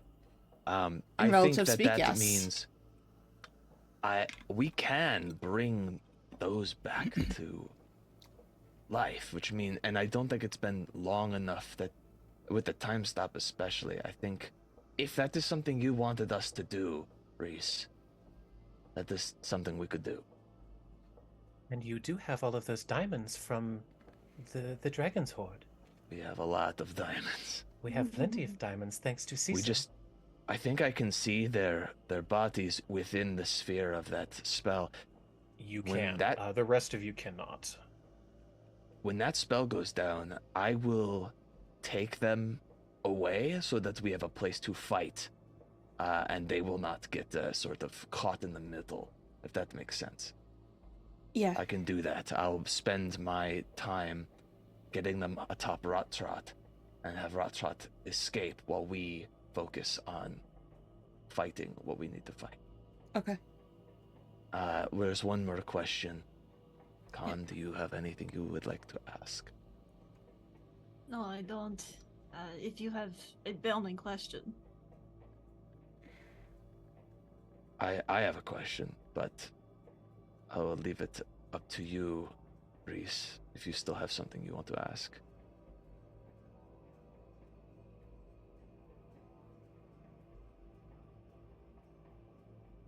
Can you tell me what your out of character what your question is, so I can make yeah, you can tell, as long as you don't ask it directly to the corpse, you won't waste the question. You can discuss amongst each other. Yeah, I would ask it if exactly how they died. Like, as detailed as they're able to answer how the two in there died. If it seems like there are other cells. It's not just this devil, but also maybe some of their minions, perhaps. Which means if it's not just one thing we have to fight, we might have to fight multiples. And if we know what we're fighting, we can better prepare to fight it. That makes sense. But another thing we could ask would be, for example, well, honestly, there's a lot of minor There's things. a I would lot like to of know. minor things, but I think Yeah. we should definitely... I'm okay if you ask that, because we do need to know what we're getting into, even though I really don't want to know how everybody's died. For personal reasons, it's beneficial to everybody else. Like me talking to my father and this whole thing. Personally, didn't want to, but I gotta sacrifice. So you can ask her the final question.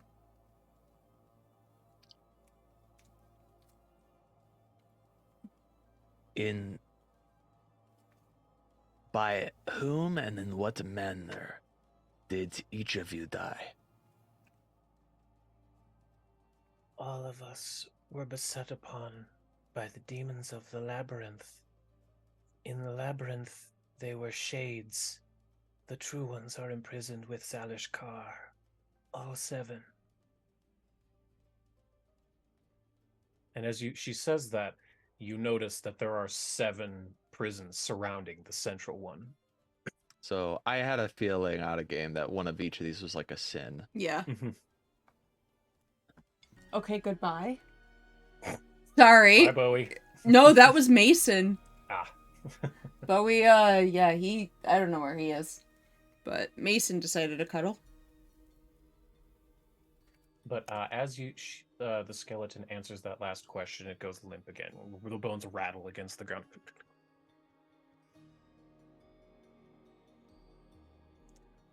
That was quite informative. Yeah. Yes. I had to make sure that my sister didn't die within the labyrinth. And they were just ahead of everyone else. So, Yeah, good it to is a know. good thing as well, because the labyrinth contains an ooze, a gelatinous cube that cleans up the, adventurers who aren't so strong. Yeah, that makes sense.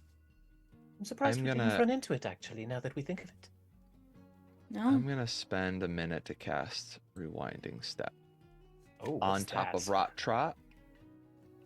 Within 500 feet, as a single action, I can instantaneously return to a spot carrying whatever non-living gear I'm carrying, which is a corpse, essentially, is not a person any longer. So Corpse is I an can't bring object. creatures, but I can bring corpses on top of Rot Trot. So after we sort of go into this like thing, I can grab each of them with my ant haul, use an action, and then return right on top of Rot Trot.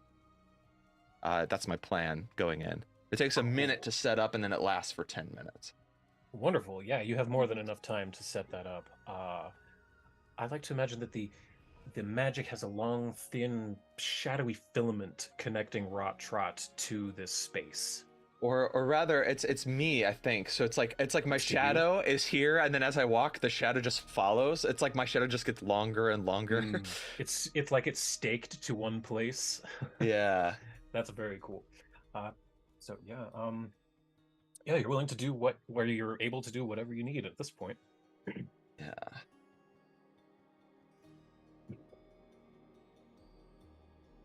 Alright, let me see if I'm at full heals, by the way. I kind of haven't. Khan is not quite. The rest of you have single digit Oh, damage. I have 8. I'm fine. Khan, do you want Ma'at to like medicine you, or Zavid could? Yeah, I'm gonna turn it down. All right. So Ma'at is gonna go ahead and take out some bandages and some anointing oils medicine. Not great, but it'll do. You gain 15 hit points back, so you're down to 6 wounds. So all of you have single-digit wounds now. That's not that bad. Cool. Not at all. Very well. Is there anything else you need to do with Anyanka here? I, believe it or not, did not prepare too many, necromancy spells. I did not want to rely solely on the undead for our help, especially when we have the best undead with us right now. Oh, you flatter us. I do think having A little help from the spirits would be good, but I think we have to do this mostly ourselves. We And, could raise this one. If you've got the ability to do this, you are more than welcome to, as long as Reese is okay with it. It would be an honor. Very well. We do not have resurrection, but we do believe that Zavid knows this ritual. We could assist you. However, Anyanka here is long dead. So, She puts her hands together and rubs them, and as she does, silvery sparks start to fly out, and she puts them over the bones and slowly moves her hands over, dropping these silvery tendrils all over. Oh, on, yawn. There we go. Is she a dwarf? There it is. Who? Anyanka? Yeah. She was in life. Yes, good guess. Yeah, I was like, some of these are very small bones, they're like very shortened, and it looks like it looks very dwarvish. She's great. I found 2 of the best arts for her. But yes, Ma'at casts a 7th level Animate Dead to give life to these bones. Nice. And as they rattle around and slowly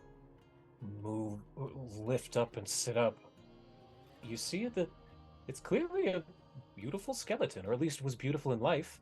Long, flowing black hair, a curled, pointy witch's hat, gray flowers in the hair, and the skeleton sits up and says, where am I?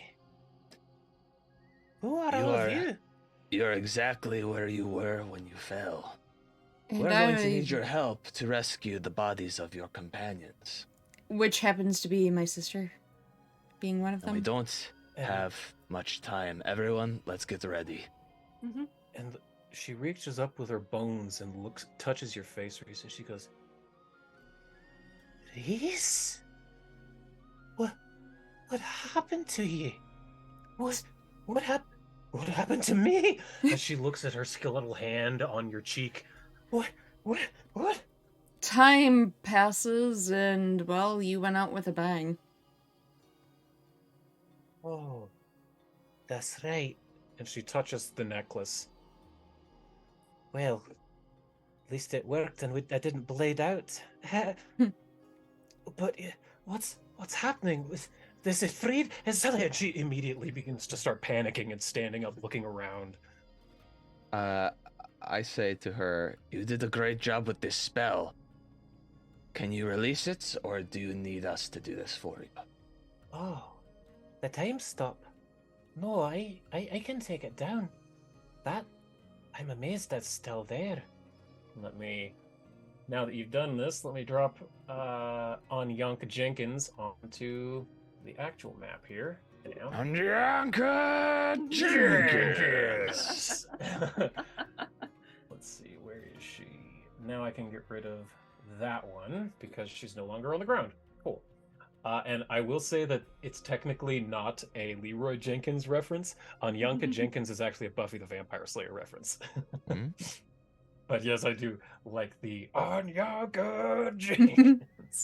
So She says, well, are we really trying to get that devil?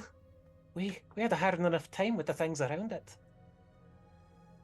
I am going to get your friends' corpses out of here, and then you will have my full support. And if anything happens to you, I will be able to heal you. Also, speaking of which, if we're just about to start, I'm going to cast with both of my focus points on Reese and Khan, Undeath's Blessing. So I can heal you effortlessly using harm spells. Yay. And I just want to show this because I have it. And as you get up close to the wobbly time spell, all of you can finally see what Zavid was seeing. You see the 2 bodies on the other side, one of which a man with a hand axe. Gunnar Gunnarsson. Yeah, I just wanted to show that off because I have it. But this is what you see, this wobbly, distorted image of this man lying on the ground with a hand axe and a broken shield. And next to him, a dead elf woman with dark brown hair lying in a pool of blood next to a broken sword. Long blue cape behind her. Long, tall, brown leather boots. This is what you see, Reese. I'm gonna see her die. Once when this is lifted, aren't I? Look, we're not going to let enough time pass for us to not bring her back. And I'm readying myself to, the moment the spell is down, sprint in, grab these bodies, and then rewinding step back so that our actual fighters can get in there and start cleaning up. Great. Okay. Anyanka says, very well, if you're ready. She puts her hands up on the wobble and it stops her, boom, like pushing her against a wall. She starts to shove and shove. And then eventually her bony fingers grip as though she's grabbing into drywall. And she starts to tear it apart and physically rip this apart, this thing. And just like Hulk Hogan tearing apart his shirt, rips it along a seam down the center until it is no longer there. So Zavid, what do you do in this instance? You said you were preparing Yes, I'm going to stride and then action pick up the dude. Yep, you have ant hall, so that's no problem. And so essentially, I've got him slung over my shoulder with ant hall. That's what I am able to do with 3 actions. Yes, great. So you have them on you. Everyone please roll initiative because that was his saved action. You betcha. Wonderful. Come on. All right, not too bad. That's an average for me.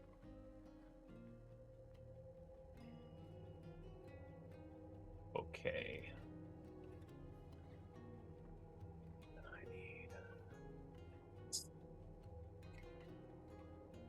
I didn't go completely last. Sorry, Go Fantasy Grounds is Reese. going to be a little laggy because I'm dropping something on the combat tracker, so give it a second. Yep, I thought it was going to go a little wonky. I'm asking it to do too much. I don't want to touch it. I feel like I'm going to break it. But, so, Zavid, you rush in and grab these 2 bodies, sling them over your shoulders. There we go, we're good. And I've makes it Anyanka first. Ooh, that surprises me quite a bit. She rolled really high on her initiative. What can Anyanka do?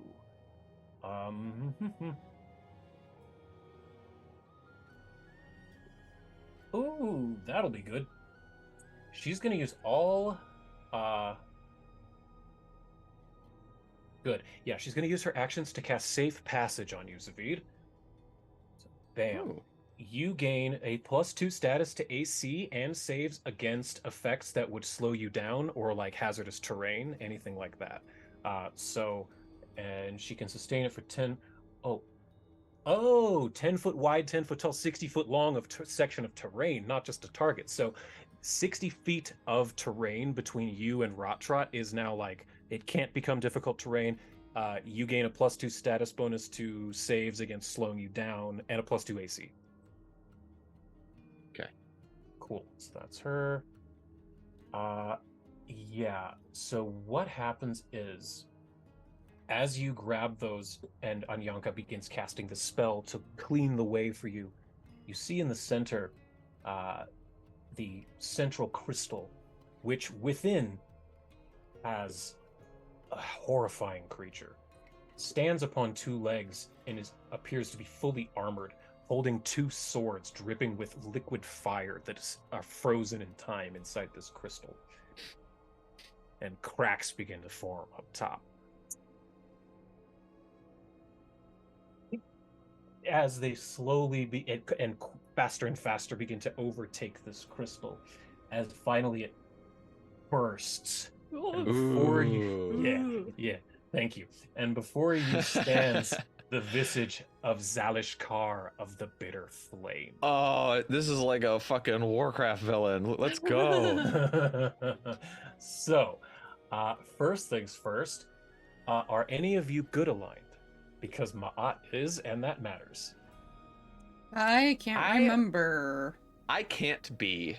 I think. You can't in order that's to correct. Yeah. I don't think any of us were good aligned, which was really funny with Frag. Mm-hmm. Yeah, none of Yeah. your gods have good alignment. Lao Shupo is neutral evil, Kabiri's chaotic evil, and Bastet is chaotic neutral. But are any of you good? Because it matters. We Where do is good that? things, but we also pervert nature a lot with the shit that we do, which upsets good gods. So I think by technical terms, Neutral. I mean, Neutral. I'm raising ghouls and creating golems and shit. Like, I can't actually be good, even if I am Con like is saving a mass the universe. murderer. True. I Then don't I'm gonna know say this, if that the counts only for effect- Reese. You do enough good. You don't do very much evil. No. I'm going to say that only Ma'at has to roll against this. Because she's technically quite good. She follows a good god, all that stuff. So, protection against good... Oh, that's just saves for Zalishkar. Got it. So it just buffs Zalishkar. But that's just an aura. He also has a bad aura. Oh, but that just helps his allies. There it is. I need all of you who are... Zavid, I guess. You're the only one who's closest. You need to make me a will save, DC 34, because you are within the frightful presence of Zalishkar the Bitter Flame. Ooh, failure. So you are frightened too, as this crystal cracks and explodes right next to you, which that checks out. Frightened. Zavid, you're... Whoops, did I just make Zalishkar frightened? Because I did not mean to do that. I didn't. Okay, Zavid, you're there. Where are you? Ah, there you go. Though, frightened 1, frightened 2. Okay, great. So much going on. That's just an aura. Sorry. So it is going to take a step towards you and say, "You will not take my prize," and attack you with Angel's Bane, one of its 2 swords. It's you with the critty crit. Okay. Does 80... You resist some, but does 72 points of damage as it slashes out at you, Zavid. Ouch. Okay. Yeah, that hurts. And let's see. And then it's going to use, with its final action, Stunning Blade. If it critically hits with Angel's Bane, the target must succeed a 34 Fortitude save or be stunned 1. So roll me a Fortitude save, DC 34. Oh shit. I gotta get a 14 or higher on this, so I might need hero points, folks. I have my 2 still. Oh wait, actually I'm good. You just hit it. Oh You my just God. hit it. So you are not stunned. That was an extremely good roll to pass. Yeah. So that's the end of Zalishkar's turn. Khan, you're up. This thing just exploded out of its prison and hurt Zavid more than you've seen something hurt him in a while. Yeah, wow. Tanking hits here.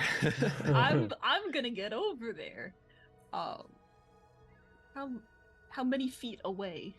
You are 35. All right, so Or I guess it had to close. So you're 30. It had to close the distance to Zavid. yeah.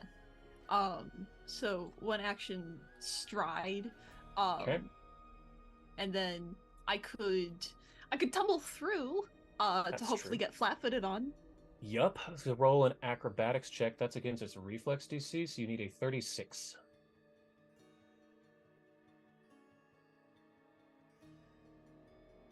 Okay, I do need to roll this because assurance isn't good enough. Assurance for isn't this. enough. Yeah, so roll acrobatics public. 36 is what you're looking for. All right. Not no. quite enough. Yeah. So yeah, you aren't able to get between its legs. The flames are just too hot. But you still have one action. You can attack. Yeah, well, tumble through is part of a stride action. Oh, I see. Okay, then Yeah. you have 2 actions. Well, it was gonna be part of a stride action to go behind him. So Then I you guess can I just can walk use- around. yeah. Blah, blah, blah, blah, blah, blah. As you do that, it is going to use an attack of opportunity. All as it right, has let's that. go. I haven't used anything with attacks of opportunity in a very, very long time, so I relish the chance to actually use one. So you get an attack from the armored headbutt. It leans down and tries to smash you with its helmet. Oh, dealing another crit. Hey, buddy! Yikes! You take 67 damage, Con, because you don't seem to take all of it.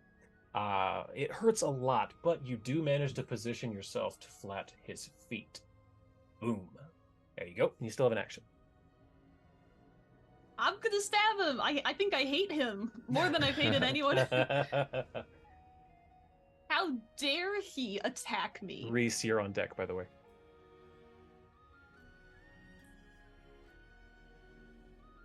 That's a hit. Nice, nice. And not flat-footed or not? Question mark. It is flat-footed. Or yeah, it's flat-footed. It'll Alright. get sneak attack. Nice. You do 23. It doesn't appear to resist any of it, and you get your debilitation.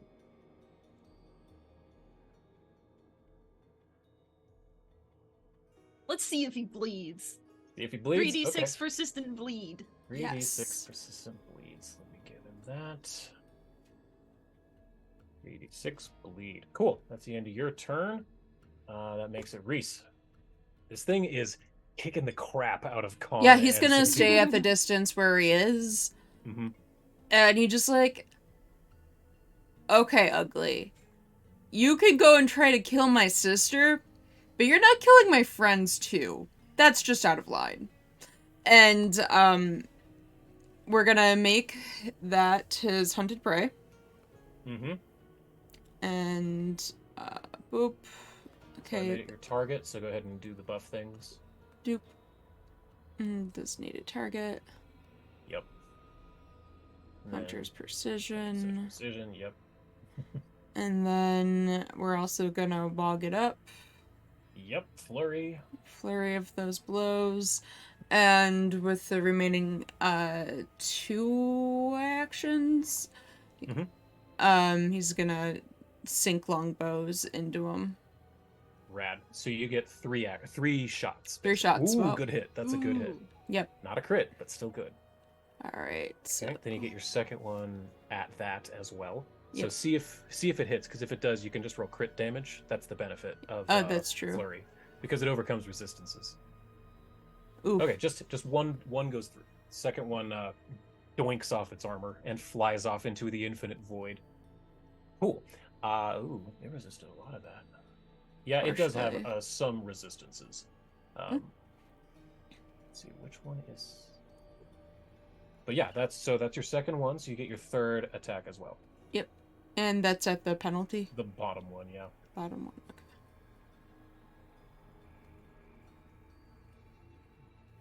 And that one Ugh. goes way wide. Last arrow goes far. At least one sunken. Yep, one sunk in. Zavid, you are now up. 2 action heal or harm on Khan. Awesome. You are gonna gain 70 plus 70 tens. So I think that just puts you to full. So if you want to get rid of all your wounds and just be at full, you're at full. And then as one Nice. action, I instantaneously return to the space of my rewinding step Yep. with my you do. 2 bodies in tow.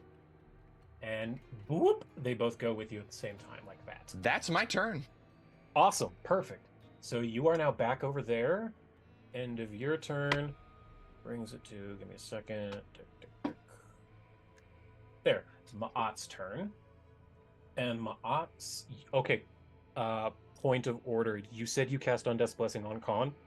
Mhm. And yourself? Reese. Or Reese? Reese, okay. Yeah. I'm still injured as fuck. Okay, so, but you do not have Undeath's Blessing. I do not. What is the range on heal harm? 30 for 2 actions? When I was over in this space, I was in range. But you're And then after I did the thing, All then right, I here we blinked go. back. Yeah. I know what's going to happen. Ma'at is going to say, "Get them out of here, Umbramancer. We need you," and run towards you and cast a 2-action heal on you, because she can do that. She has both. Okay. So Sweet. heal. Heal is 7d8 plus 56. So you gain 86. Well, yeah, you going back to full 78. Oh, awesome. As Ma'at sends out a heal your way. Where are they? Between the two of us, we should be able to attrition this guy to death. Yeah, hopefully. So, there we go. Heal. All right. So, that's all 3 actions because she had to run and then 2 action heal. So, that brings it to the top of the round. But before, let's see, 1, 2, 3, 4, 5, 6, 7. Before Anyanka gets a chance to go, I want, let's just say Reese. Roll a d8 publicly. Hey! Reroll it, please. D8's the only one I don't want. Oh, okay. 2. Oh, I see what's happening. Yeah, and 8 is a reroll because 8 is a reroll. You get it. So that's that one. Okay. So what happens is, to the west of you, you start to hear cracks as one of the crystalline cages opens and exposes the disgusting, I believe this is a greed demon? Yeah. Yes, the giant Nalfeshni boar that you fought when you were shoveling coins into the wishing well breaks free from its prison and steps forward, but it is not its turn. It's the top of the round. It is Anyanka's turn. That is not Anyanka's character sheet, though. So I'm guessing the 8 was him? Yeah. Had a feeling. Yep, and he'd already broken out of it. So, Anyanka, she is going to cast, let's see here. I know, she's going to cast Enlarge on Khan. So Khan, using a 4th level spell. So Khan, you become huge. And that gives you a damage increase of +4 to all attacks. So let me give you that real quick. Giant rat form activated. DMG +4. So you do now have a longer reach, so you don't have to move as far to hit stuff, and you have +4 damage to every attack. So that was 1 action, or 2 actions, I mean. Does she have any single? Is she single? She's gonna cast guidance on you, Reese, since you're right there, and say, "Go get him, little one. I have faith in you." And that's the end of Anyanka's turn. So that brings it to Zalishkar, and he'll say, "What is this magic? Be gone. We will take this world." And Khan, since you're close to it, I forgot to do this earlier. I need you to roll me a will save DC 34 for its commander or its frightful presence to be scared or not. 34. Ooh, that is a critical failure. So Khan, you are actually frightened 4. That's real not good. Thankfully, frightened does go away on its own 1 round at a time, but frightened 4s, that's really bad. Frightened 4. So Zalishkar, because it's his turn now. Do I have anything interesting I want to make him do? Okay, that's on a hit. So it's going to swing out at Yukon with Angel's Bane, because you're the only thing near it. Mm-hmm. Critical. What? Huh? This guy! He does a lot of damage. 56 damage to you. And it is going to use Stunning Blade. So I need you to make a 34 Fortitude save, please.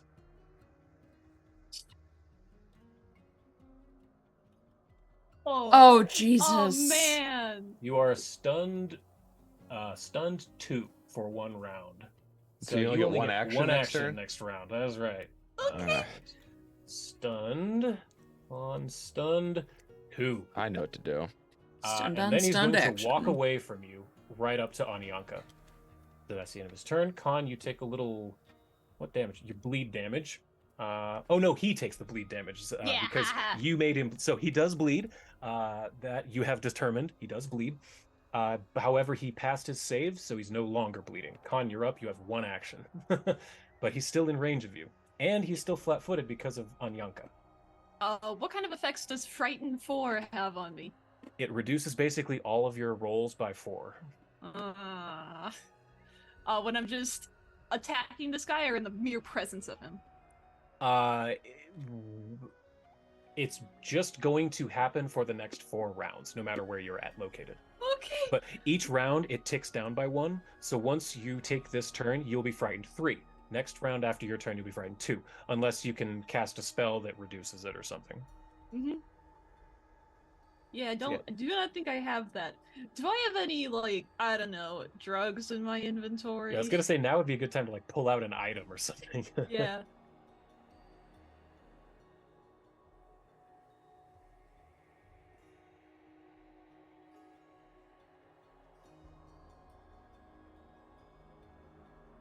Just a lot of crafting ingredients, crafting formulas.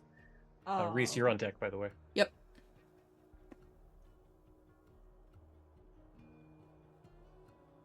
What does this do? What does this button do? Yeah, not one that will help.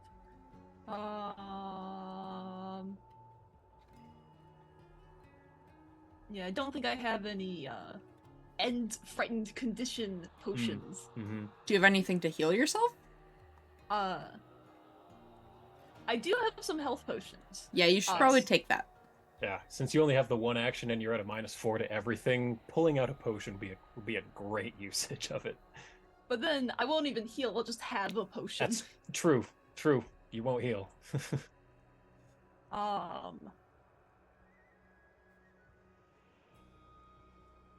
And it won't even, I don't think it'll even heal me for that much. I have a couple healing potions, moderate. 3d8 plus 10. It ain't nothing. Ain't nothing, but...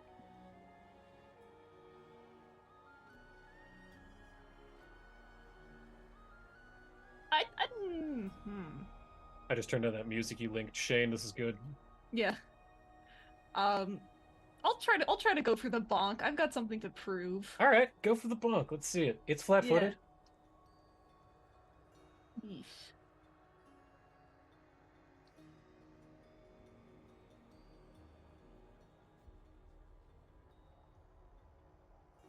The fates of you know, honestly, that's a good time to get that nat 1 because you're at a -4.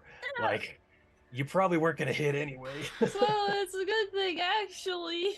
You were just Actually, it's good. you're scared to death of this thing because of how hard it's hitting. So Yeah, a lot has changed in the past few seconds. Mhm. I'm now like 15 feet tall. and stunned in fear. So that's the end of your turn. You should now be frightened 3. Excuse me. Yes, you're now frightened 3. So every round it goes down by 1. Reese, you're up. Yeah. How long will I be stunned 2 for? That is gone now. I'll Okay, I'll cool. take that away now. Yeah, Reese is just gonna keep piling longbow arrows at him. Okay. So you get the 2 at your max. Yep. Miss. Okay.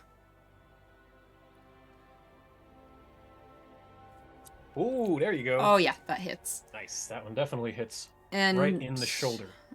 Should I roll the lowest one just for giggles? Sure, yeah. Alright. In case they magically crit. Oh! So one of them That's seeks okay. out. One of them finds a weak point in the armor and does indeed sink in. Shouldn't have Nothing? resisted all of that. Oh, it does have physical weaknesses or physical resistances. Okay, Reese has resistance just confirmed that now on this turn. 15. Yeah, it has resistance 15, so you need to do at least 15 damage of physical to harm it. Okay. Unless, wait, hold up a second. Wait. Don't make this another bubblegum sweet situation, please. What weapon are you using? Your bow? Yeah. Then yes, it has 15 resistance. Okay. And the arrow sinks in, but it doesn't even seem to phase it. This thing doesn't flinch when this arrow goes in. Well, at least I'm not a target. Cool. Yet. Oh, God. Okay. Reese just doesn't have anything else to do, so... It's good. You have 1 action left. You did a flurry, which is 2 actions, then you did 1 more action to attack a third time. You have 1 left. Right. You could, Reese like, do is gonna... boop over here. Okay. And it is going to take an attack of opportunity against you. Yeah. Figured. Ouch. Yeah. I don't get to use these very often, so I'm using No, I'll them. let you use it. You get the armored headbutt. Oh, it's a nasty crit. All right. As it slashes you with its sharp helmet, Use dealing crit on every 75 single damage. attack. It's level 16, y'all. This thing is no joke. Reese is So just yeah, like, that tickled a little. Zavid, whoops, I went too far. Sorry. Zavid, is your turn. Okay. I'm gonna use an action to stride. Let's see. 1, 2, 3, 4, 5. I think 25 feet is my movement. Okay. And let's see. I'm trying to see how far everything is. Okay. I am going to.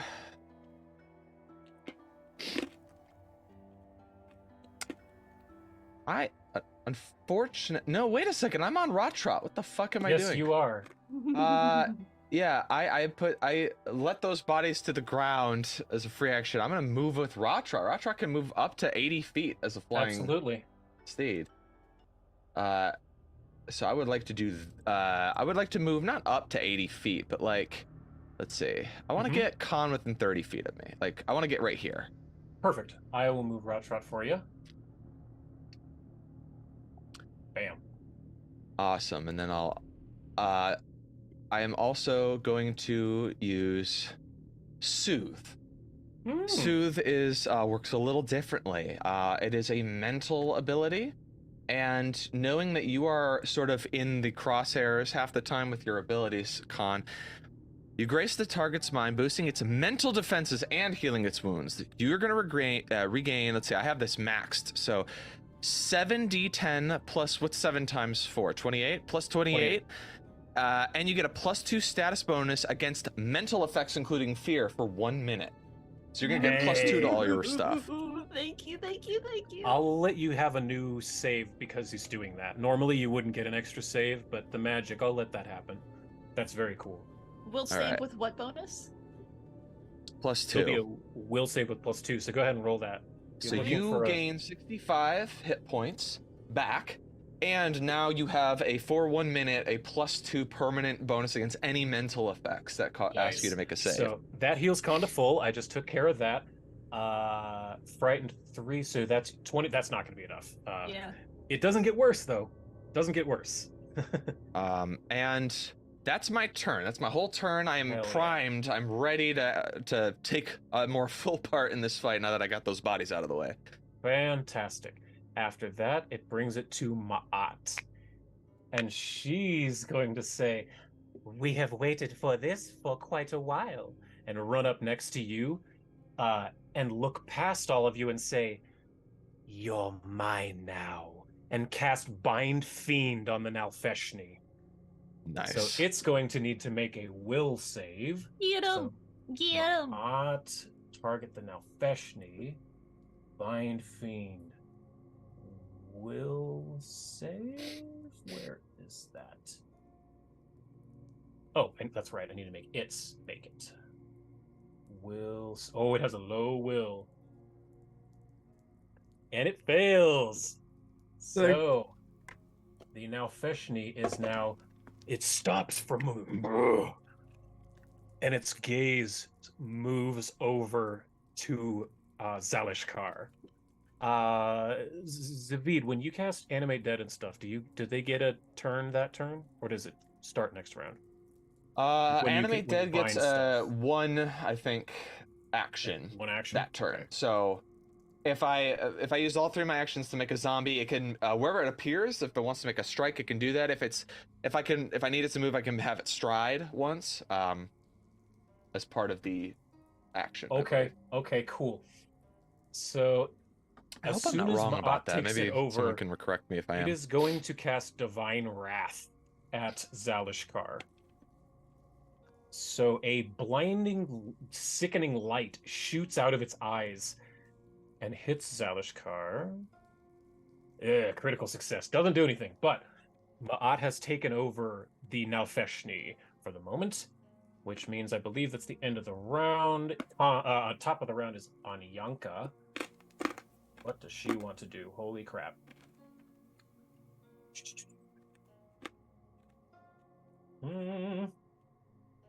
Yeah. Is that a good one? Okay, yes. She is going to reach her bones up and cast hydraulic push as water jets out of her hands at Zalishkar, trying to see if she can get him away from her. That's not going to do it. Oh, nope. And then Anyanka's just going to back up because it's by 30 feet to here. And Zalishkar cannot take an attack of opportunity because he already wasted it on Khan. So, Zalishkar is up. He doesn't like all of this healing shenanigans that's going on. So he's actually going to take a swing down at Ma'at with his blade. He's going to need to get closer first. Wow, he still hit with a 2. What the fuck? But not a crit. He finally didn't crit. So Yeah, it's a given finally. he's gonna hit every attack, essentially. Yeah. He could miss on a 1 because it takes this level of success down by 1. So if it's a regular success on a nat 2, a nat 1 would make it a miss. Okay. He cannot critically miss though. For what that's worth. Cool. So Ma'at takes 29 points of damage as she needs to make a fortitude save, DC 34, to not be stunned. Nat 20's it. As he misses the crit and she nat 20's the fortitude save. She stares this thing in the eyes as she says, "We have waited millennia to dispatch you, fiend." And that's the end of his turn. Khan, you're up. He's still within range.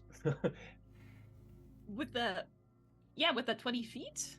Or is it No, closer because he's within range of you because you're huge.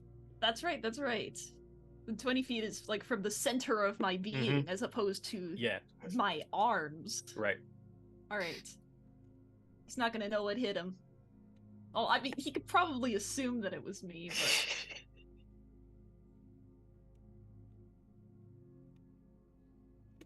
That is a miss on that one, unfortunately. Let's take off from the top, maybe. Maybe just a bit.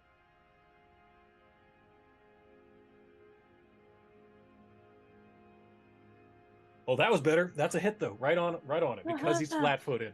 That's the only reason you hit. Yep. Okay. Take that.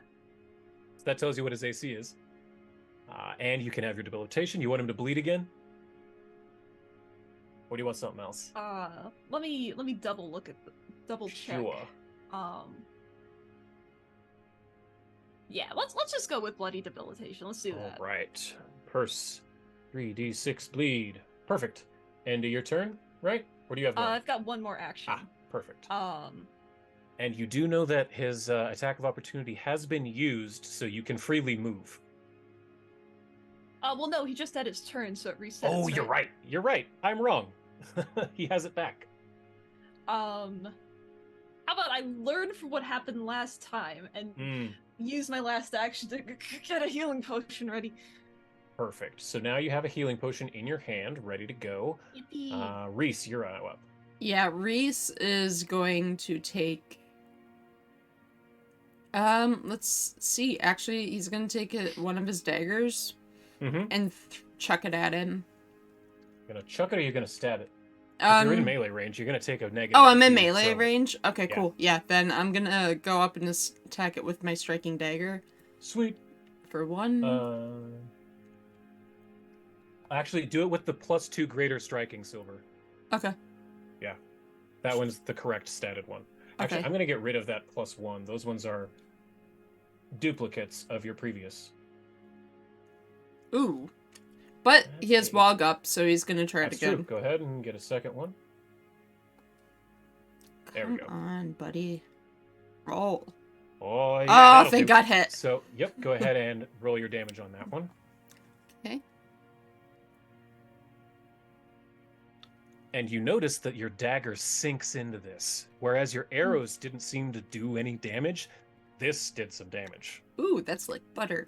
And Reese just goes, oh, I have a couple more actions. And he goes for the 20, and then he's going to go for the 17. The mid and the end, right? Just going for broke? I mean, it's always a nat 20. Yeah.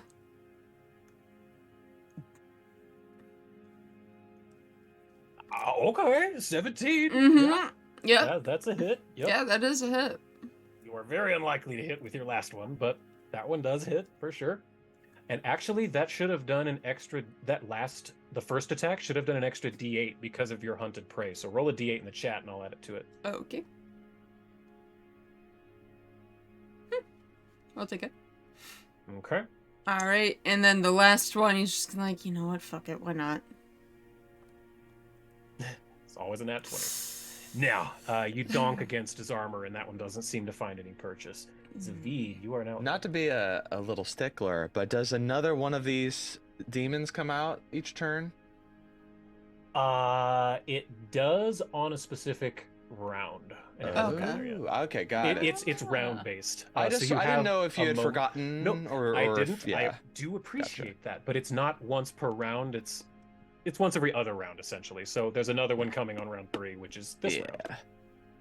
Cool. Thank you, though. I appreciate that. No worries. I am going to cast a 7th level spell. Hell yes. I call upon all of the dead that this devil has killed, including the souls of those that we mean to bring back to this mortal coil. I channel the forces of undeath to briefly call forth an amalgam of the vengeful dead slain by your enemies and allies alike.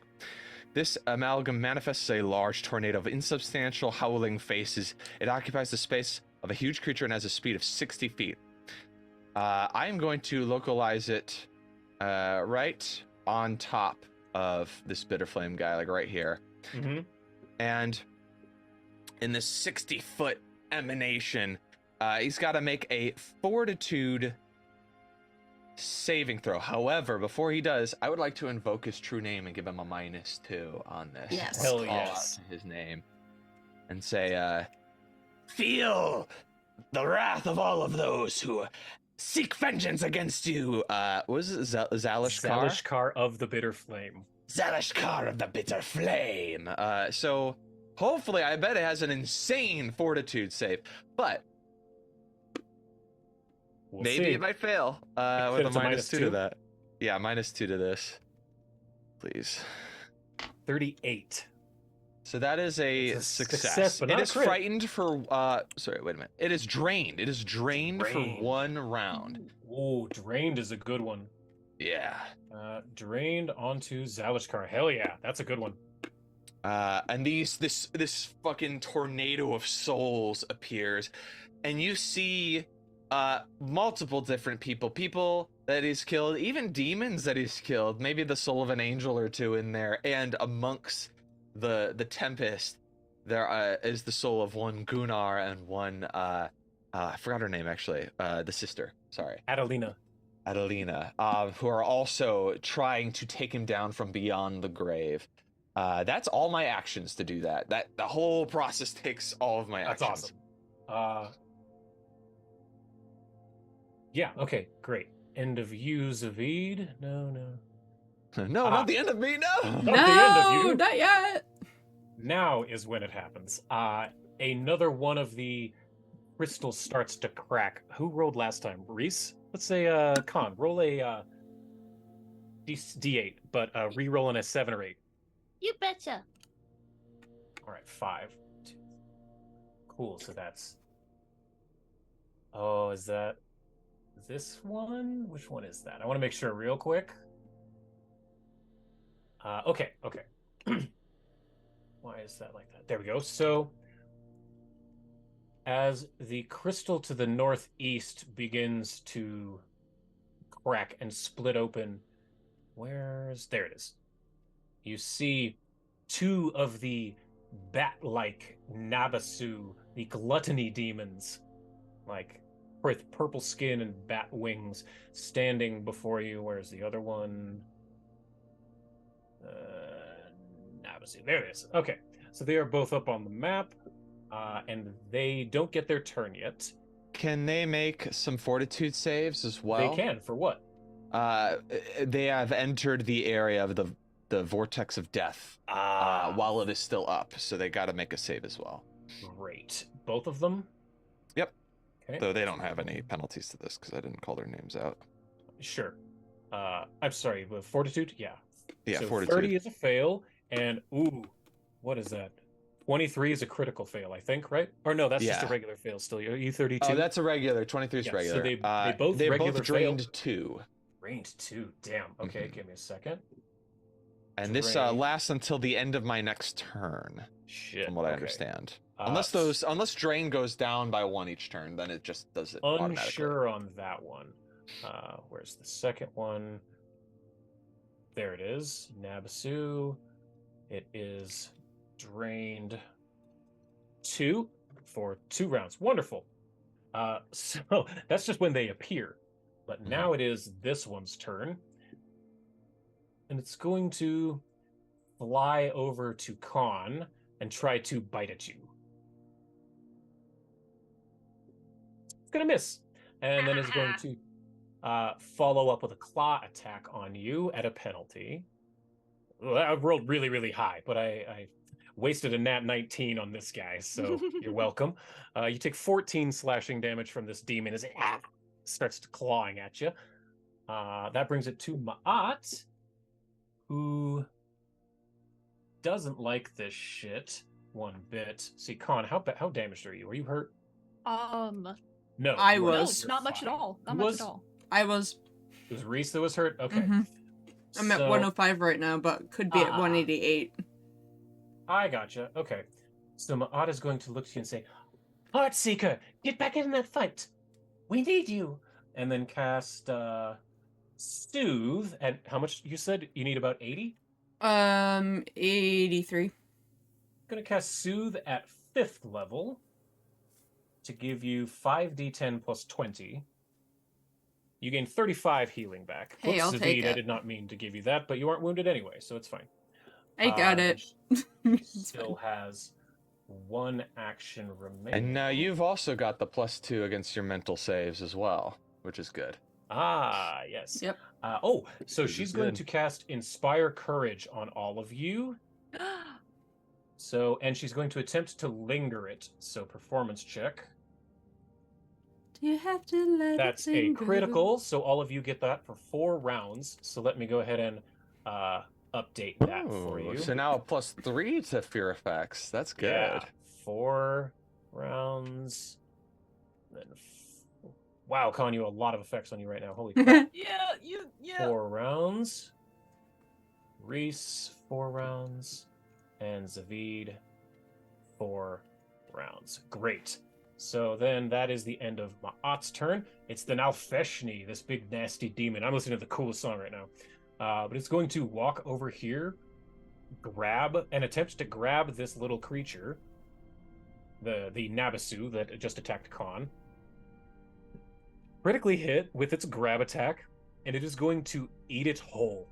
Yeah. As it munches this creature and fully takes it off of the map. Eats it in 1 bite, just whole. That's the end of its turn, though. It's going to use its last action, munching.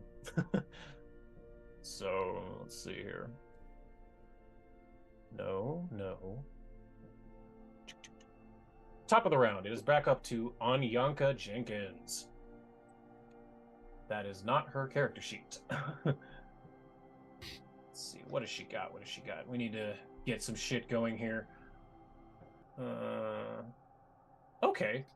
She's going to run over here, clacking her bones, and just slide right under Rottrot.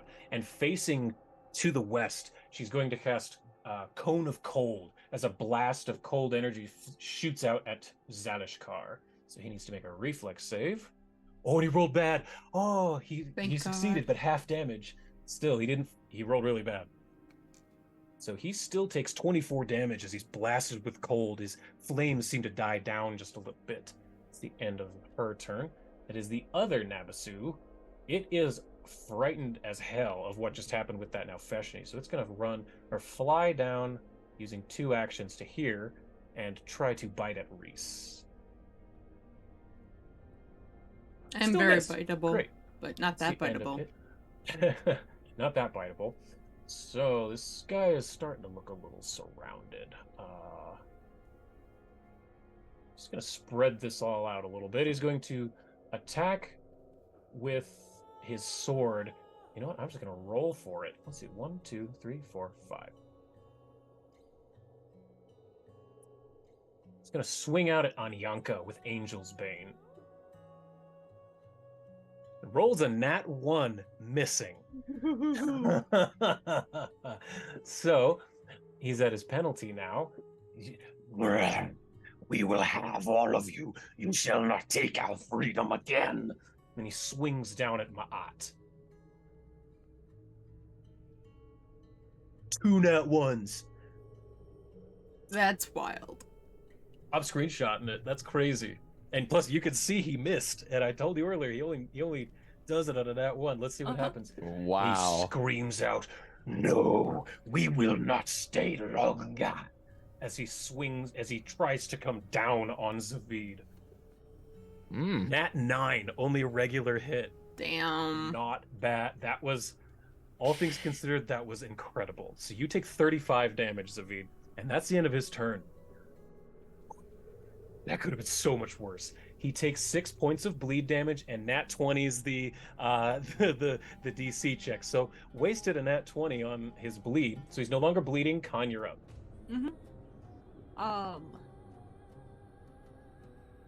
And Reese is on deck. Yes. I'm gonna hold on to my healing potion should I need it, or should someone else need it even. I'll make an attack. I will steer. Reese could use it. Yeah, I actually could. But you can still use your stab. You have enough actions. Yeah. Ah! Not enough to hit Zalishkar, unfortunately. Try it again. Oh, it was almost a 15. I think a 15 would have done it. Nah, you miss. You're not used to your being this big. Your body's a little bumbly. It's throwing off my all the acrobatic circusy skills that I practice. Your center of gravity is way too high. Yeah. You have one more action. You could feed that potion to Reese if you want. Yeah, let's go for it. Here you go, little buddy. That's the only time you could say that. And he takes it. That's why I did. Hilarious. How much healing is that one? It is Moderate is yes, moderate. 3d8 plus 10. So put a 10 in your modifier and roll 3d8. Me or Con, please. That's what I was wondering. 3d8 plus 10. Okay.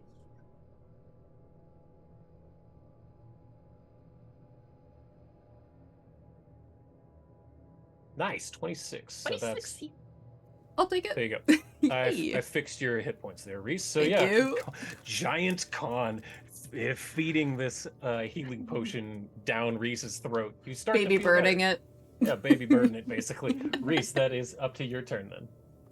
Okay. And Zavid, you're on deck. Reese doesn't give a shit about the Napasu at all. He's just gonna keep going and going Sure. as much as he can. Get your flurry on. Yep. Well, it's a hit. I thought that was a 2. Yeah. So I thought roll your so, too. second one to see if you crit or hit. And is this a melee attack? It is. This one will do it. Oh, nice. So Reese, hold shift as you drop the damage on it, and it'll roll it as though it's crit damage. Okay. And then, yes, Khan will let you take your reaction. Also 2d8, Reese, or 1d8 rather, 1d8 for the precision. For some reason, that's not coming up. Yeah, that's So an extra dumb. 2. Every little bit matters. Yeah. And then... Okay, so now, Khan, yep, you hit. Ooh. And nice. Do you get a debilitation on reactions? I think so, yeah. Nice. On More a bleed? strike on a flat-footed creature. Bleed or precision? Let's do precision. All right. That's 2d6, right? 2. It's something. Precise Sounds low. debilitations. Target takes an additional 2d6 precision damage from Okay. my attacks. So roll 2d6 in the chat, and I'll add it to him. Yep. Another 5. Okay. This guy's looking pretty bad, actually. Reese has those last 2 attacks 2. really fucked him up. More, right? Yep, you still have 2 more. That was Khan's reaction. Oh, okay. So I wanted to get that out of the way. Now you can take your 2 remaining. Okay. He's bleeding fire. Ha! Nice. Another a third hit in a row Yes. with that dagger. All right. And let's do the last Yeah, one I'll for let you know the funsies. bow was the wrong choice for this fight. Yeah, I learned that one real quick. Yeah, silvered weapon. There you go, another 19 damage. The two of you laid the damage on this just now. That was very good. So that's the end of your round. Zavid, you're up. I invoke his true name again. Fuck yeah. And I say to him, time for this fire to be quenched, Zalishkar of the bitter flame. And then I'm going to cast Spirit Blast as a 6th level spell. It needs to make a fort save with a -2 penalty, plus any other penalties it might have. I'm just going to click the button to roll it. Do it. Cool. Nice. It's going to take not a crit. half damage. That's a Oh, lot of d6s. It takes... He still takes 26. that's still a lot. 26 force damage as concentrated ethereal energy gets sent out in a blast at this thing, actually tearing away at its own soul, I imagine ripping the it souls that you apart. summoned are helping. Yeah. That is my whole turn because I had to do the cantrip and the gnat. And then at the end of my turn, the tornado departs. So the Tempest of Shades explode out in a 100-foot emanation. I need all the demons except our friendly greed demon to make a will save. Nice. Also, that's -2 from Zalishkar because I did the a will thing, save. So. Okay, Yeah. actually, I'm gonna do the Nalfeshni first. Let me find it. 1 second. Okay. No. There it is. Will save. It's got not a great will save, but it rolled really high. So 33, I think, is a regular success. Oh wait, no, not the Nalfeshni. Sorry, I rolled for the wrong thing. I need for the Nabasu. My bad. They have very different. There's a lot on my There it is. Nabasu will save. I have a lot of things on my combat tracker. 26. That's a regular failure. So what happens to it? It's frightened 3. Frightened 3. Okay. So frightened, bam, and then 3. Okay. And now for Zalishkar. And you said you invoked his true name. So it's a -2 to this save as well because it's until the end of my turn. I rolled high. It's a 37, so it's still a success, but a regular. Frightened 1. Frightened 1. Okay, that's still good. And then the Tempest of Shades disappears, and that's my turn. Wonderful. That's great. So that brings it down to Ma'at. Is anyone really hurt at the moment? Nope. I think we all have You're all good? Yeah, some Reese wounds. is literally Most of like us. 22 under if she wants to, but yeah, that's about it. Okay. Ma'at's gonna go over, take a step towards Zalishkar and say, "Oh, ooh, no, he's not undead. Never mind, that's a bad idea." I was about to have her cast Lay on Hands. Ooh, don't do that. I forgot he's a demon, not an undead. I know. She's gonna look to Zalishkar and say, "We will ensure you will never leave this place alive." And she casts Dimensional Lock on Zalishkar. Ooh. Yeah, so it's going to attempt to counteract any attempt for him to escape if he does so. And then she's going to just not move. End of her turn. Yes. That brings it to the Nalfeshni. It's going to... It's very lumbersome, but it wanders over, and it's going to attempt to grab the other Nabasu that's standing here, the Gluttony Demon, and critically succeed, and eat it in one bite. It was already frightened as well. Like, It was. It ate it like Ozzy Osbourne eating a bat. Let's get rid of the Nabasu off of the tracker. Come on, Fantasy Grounds. I'm trying to get rid of stuff. There we go. Okay. Top of the round, Anyanka. I've got so much going on, sorry. Please tell me you have at least 2 computer screens. I do have 2, yes. Good.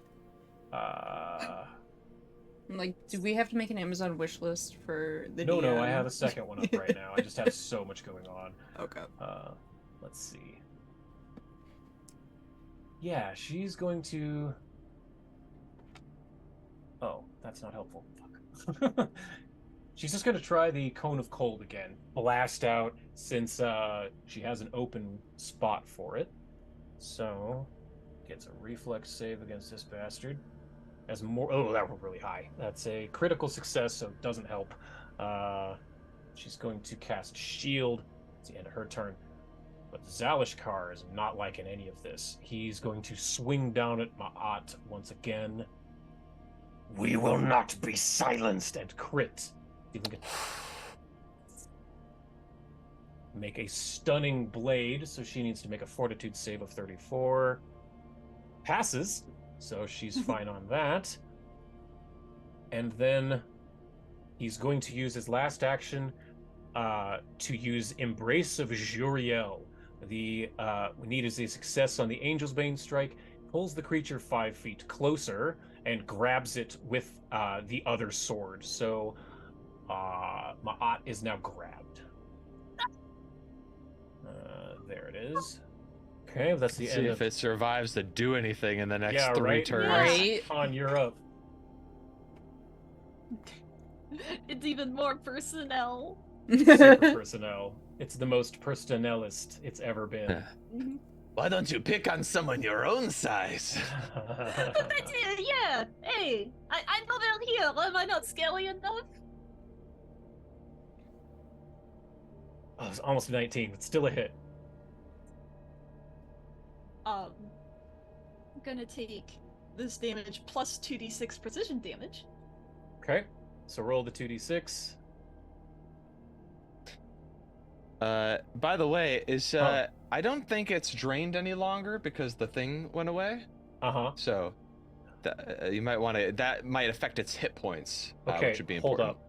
Firstly, I want to show you that double nat 1 I got earlier, so I'm sending that to Discord since it's in my screenshots. And now I want to screenshot something else really quick before I say anything. Mm-hmm. So, Khan, your extra damage there that you just rolled, your precision damage was 9, correct? Yes. How do you want to do this? He had 9 hit points, precisely. How do you want to do this, Khan? The blood, the flaming blood, splatters on you.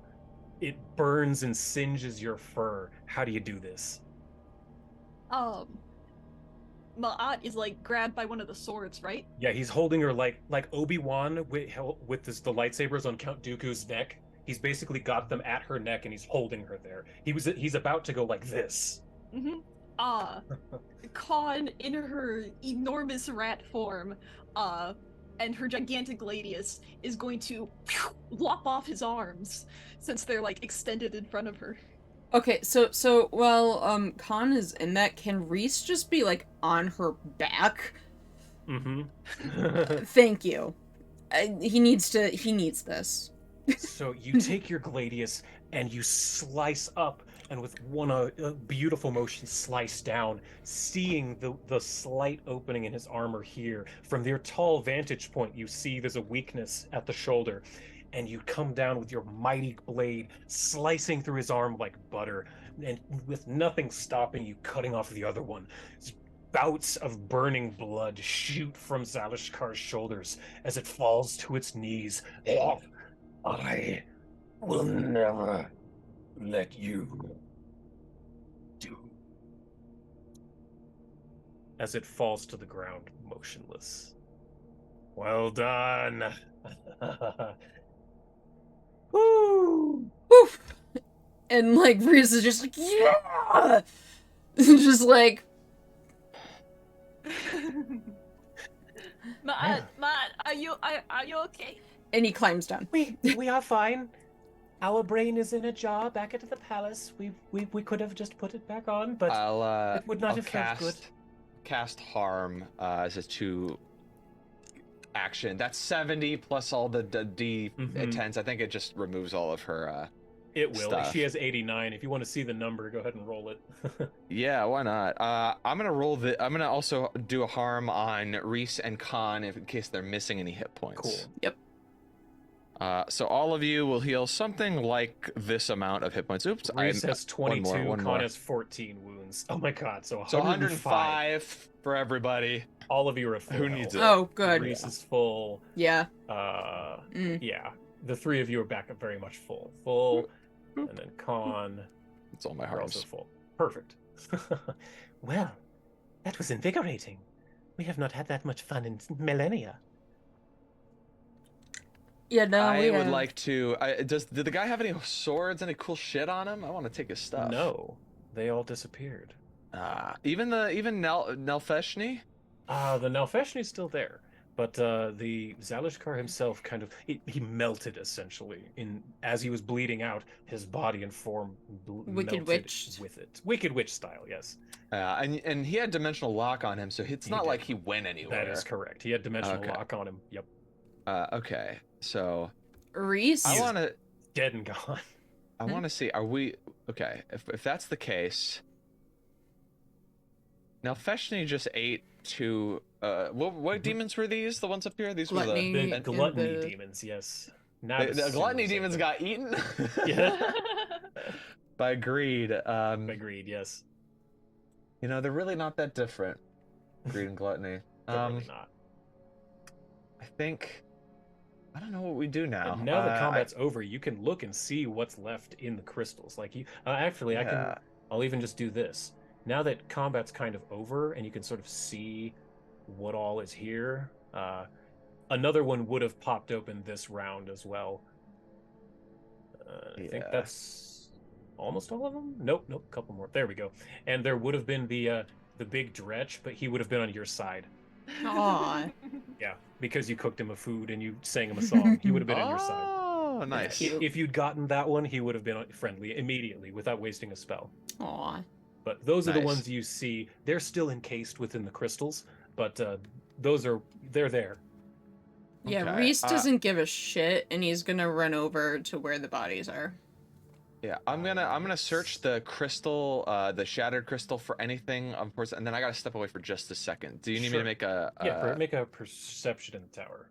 in the tower? All right, and I will be right back. So yeah, Reese, you say you run over to the bodies? Yeah. Wonderful. You do so, and they are dead. Let me share these so that they're no longer at the time distortion. Thank you. Yep. Get rid of the time distortion before I share it. There we go. So these are the two bodies that you see down there. Yeah, A Reese. human man and an elf woman. Reese runs over to his sister that he only recently knew that he had. He didn't have any memories prior. You were too young when she went into the labyrinth seeking the genie's wish. You have Yeah. no memory of her. No. And he just like runs over to her and just like holds her like in his arms, and he knows that they're going to resurrect, but it still doesn't hurt any less that this person who he just knew existed just died before his eyes. And he's just kind of processing, but also like looking at her features and seeing what looks like him and what doesn't look like him, and just kind of like looking at the gear she has and just smiles the fact that she had a sword, and he's very much a stabby boy himself. And he just like holds her even closer, and he's like, I'm so sorry, time didn't stop soon enough, but we're gonna fix this, I promise. We're gonna, it's gonna be okay. And he just like holds it tighter and just kind of like almost like rocks with the body, running his hand through her hair. From behind you, you feel a hand on your shoulder. It's Ma'at. She says, The Umbramancer and we will help you. Because of Anyanka's quick thinking, it should not be too difficult, but we are sorry for your loss regardless. I appreciate it. then Ma'at walks back. And at this point, Anyanka comes running over and says, Is it true that what they're saying? Those two are able to...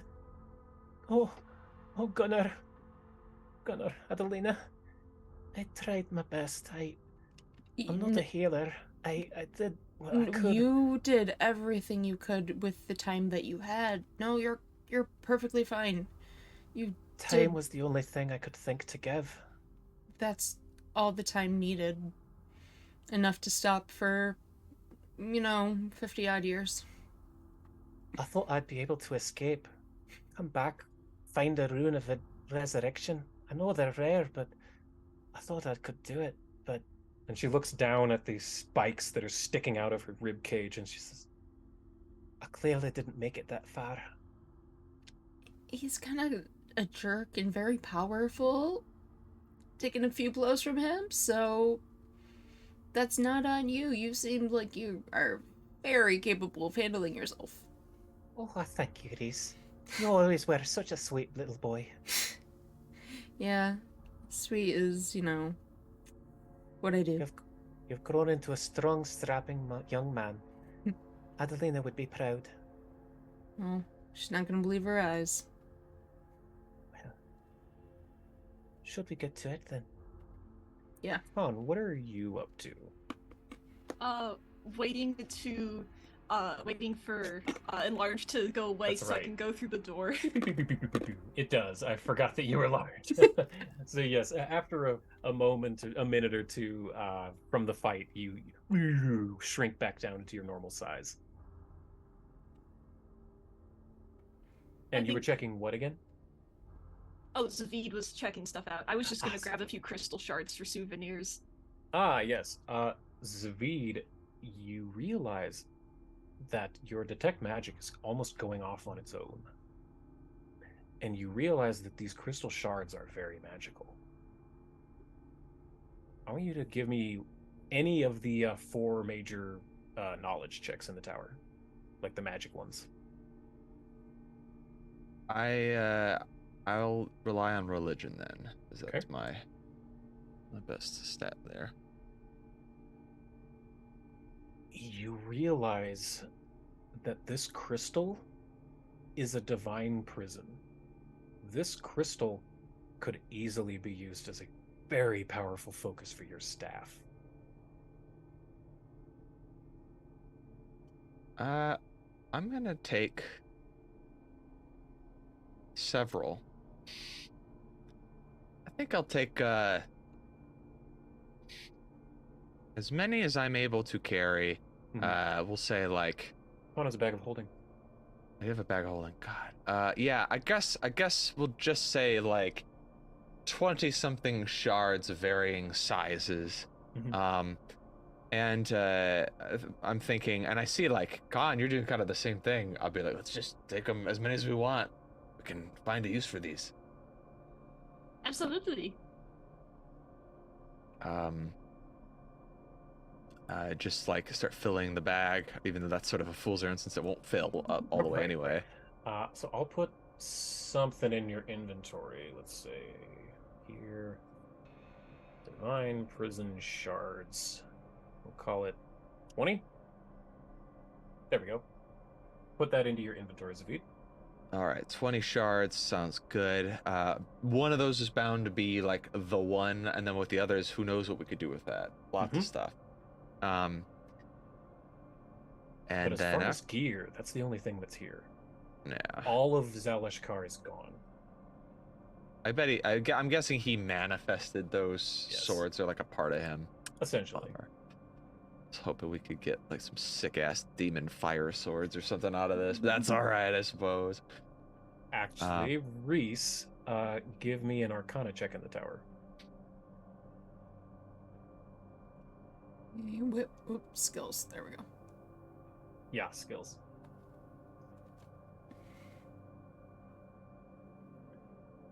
Yeah, as far as you can tell, there's no magical gear that sticks out on either Adelina or Gunnar. I wouldn't want to loot their bodies anyway, since we're gonna try to bring them back. Fair enough. No, it'll stay. So, Ma'at will look to you, Zavid, and say, Well, shall we get out of this